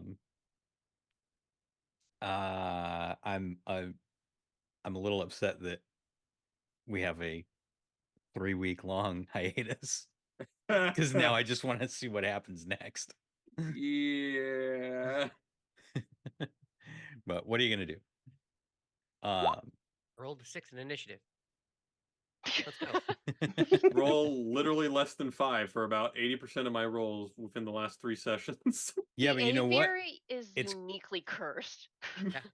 It's gonna reset after this. We're gonna take this break, No. and then This is what happens. it's gonna reset, and then all your rolls are gonna be awesome. This is what happens, honestly. I go ahead and roll terribly here, but then when I'm DMing for my group that I do a separate thing with, I roll crazy. I get crits like every other roll. I get all this like, man, I adjusted this encounter to make it like work, and now it's like actually like threatening, like they could lose at any point. Yeah, Mhm. I just went through this. There was a duel between a level 14 fighter monk and a commoner that was buffed up, and he kept trying to do grapples, and I kept rolling 19s and 20s, which would save 100% of the time on the battle master stuff. And he was like, "What are you talking about?" I'm like, I rolled them in D20 in front of everyone, right? Like, so, or D&D Beyond in front of everyone. And so I was like, it's all above board, guys. I'm sorry, it's not me. Yeah. I think what you need to do, Tilted, is you roll dice on a different dice roller, and then maybe you'll bank those good rolls for the next session. I use these dice when I'm playing with them, and I use the D&D Beyond when we're playing. So it's, See, you just gotta switch to actual dice. That's all. yeah, okay. Yes. I'm sure Shadow will just trust me with that one. Trust me, bro. Um, and if anyone is confused about people in the group here talking about using rules from D&D Beyond, even though everything on screen seems to be coming from Roll20, because there is a browser extension that will let you send rolls from D&D Beyond to Roll20, which is very useful. Mm-hmm. We All kind right. of interrupted Drew a bunch there. Did you have anything else you Yeah. wanted to plug, by the That's way? all right. Yeah, no, I'm As Drew the just about- Damager. You can find me at twitch.tv/Drew the Damager. I'll be playing Final Fantasy VI on Sunday. And then Like a question mark. What's that? It sounded like a question mark. Are you? I'm playing something. Yes. Okay. Because last All week I right, played awesome. Chrono Trigger. So this week is Final Fantasy VI. Yeah. So come on by. Yeah. Everybody go check out Drew. Everybody should go check out Tilted as well. Thanks. Tilted, what'd you think about tonight? Tonight was fantastic. I enjoyed all the little banter here. It was great to see basically a revision 2.0 of the reverse mugging. Love every moment of it. The sexy singles in your area just continues to be a mainstay of the channel at this point for at least this group. I'm all for it. Um, just in general, this is always a fun group to play with, and I am gonna be like really wanting to get back into it. And I'm sorry, guys, I'm the cause. I'm the reason why we're not gonna have more ShadowCrew D&D for a couple of weeks here. Yeah, I'm gonna be going over on a vacation with my girlfriend for a couple of weeks, and that's why I'm gonna be gone. How dare you have a fun, enjoyable trip? Yeah, I know. Screwing you Well- guys out of a good D&D experience. I can take some of the heat off you, Tilted, because my wife has family coming in over that time period. So it's partly my fault too. How Ah, dare you be a kind, compassionate, loving family member? How dare you guys? But yes, you can catch me over on twitch.tv/tilted gaming with the first I being a 1. I will be streaming this Friday and Saturday only. Usually I stream Sunday as well, but Sunday's when I'm leaving. So if you want to catch me for my last 2 streams for the week, and then I'll be gone for a bit, feel free to check that out. And yeah, thank you, Shadowed, for all the effort you always put into this, and everyone else here for your fantastic roleplay and willingness to deal with all of the shenanigans, even from me. Yeah, I went and found out stuff that actually fleshed out all of those faction adventures and extra maps and fun stuff. So, yeah. And a fun, easy one shot for level 3s. That You're fun, easy, lighthearted one shot for level 3s You're never where gonna one let person me- got hard nerfed and the other person got possessed and 3 of us insta died and Just we gotta had a walk hard you down. wreck on it. And 2 of us literally should have died. Just gotta walk you down to the raspberry patch every so often about it. That's fine. It's just I like the thought- oh my god, a truck and all that stuff for Basil. We have to remind him every once in a while. Make sure his roots are intact. I thought it made for great storytelling, Shadowed. Yeah. It was It was fun. hilarious. Like, not complaining, but it was just really, really funny. I think me and Drew were even saying that night, like, if you wanted to kill us off that night, go for it. We were all good with it. Yeah, I think all of us have backup characters even, so Yeah. like we're prepared for 3 character deaths per session. Yeah, well, I wasn't mean, expecting any character don't deaths anymore. to happen until like Dungeon of the Mad Mage, but Well, surprise. yeah. So, Hoodie, Yep, thoughts? a lot of them. Yeah. Or in my brain. They just keep happening. I enjoyed the session. Yeah, I rolled just so remarkably well, and I haven't stopped rolling so remarkably well in mostly this campaign. And then I used to roll really bad as a DM, but it's now carried over to my campaign. And in the duel that I had, I gave the Prince a Vorpal sword, and I almost cut the head off of my character at my PC. I rolled. He was rolling with advantage, and I rolled 3 natural 19s. So close. It was so terrifying that I almost just one hit KO'd a character. So yeah, I don't know what's going on. This isn't normal for me. Other than that, I don't know. I do D&D. We do D&D over on my channel, but yeah, that's it. Had fun. Mm-hmm. Everyone's already talked about it. And you do D&D sometimes on Sundays? Sometimes, not a lot, Sometimes. but sometimes. Okay. Actually, I think we're hitting a streak of a lot of sometimes, and then we'll get a big dry spell of sometimes. So who knows? Okay. You might be getting that itch while we're gone, so you'll probably do more. All right. And Yoi. Hello. I mean, what can I say about this session? This was great. Especially the little chat that Peach and Cruz had while we were searching from the book. That was pretty funny. Mm-hmm. Yeah, I got a and little bit loose with the voice acting on that. I should have been better, but it was fun. hey, it's fine. Also, there was 100% a point where I thought, oh god, we're gonna just lose half the party this session, huh? Yeah, Shadow, when you said a cone, it's a cone, and then you get stunned for a minute, I was like, oh no, this It's is over. very, very, very bad. Yeah. Yeah, that's when I went, oh no, uh-oh. Luckily, So- one of you saved. Yeah. Like in the back of my head, I was 100% thinking, oh god, how are we gonna get the other half of the party there in time? Mm-hmm. Yeah. I was aware that that could go badly, but I was like, they'll probably roll their saves. Just make sure not to do that same logic when it comes to me, because it just doesn't seem to be in the cards, but Mm-hmm. Also, if Basil hadn't saved out of the paralysis, I have a thing that I could have done to get him back. Mm-hmm. Okay. That fight though made me realize how much I want to be a cleric again. I just want to say because Drew absolutely. I mean, you did like 50 points of damage in 2 turns. yeah. Clerics are amazing. I rolled super well on the 2d10. Moonbeam. I rolled 2 10s. I mean, that is kind of unheard of. In contrast, the total amount of damage I did was 18. Technically, wouldn't that have been another D100 for you, Drew?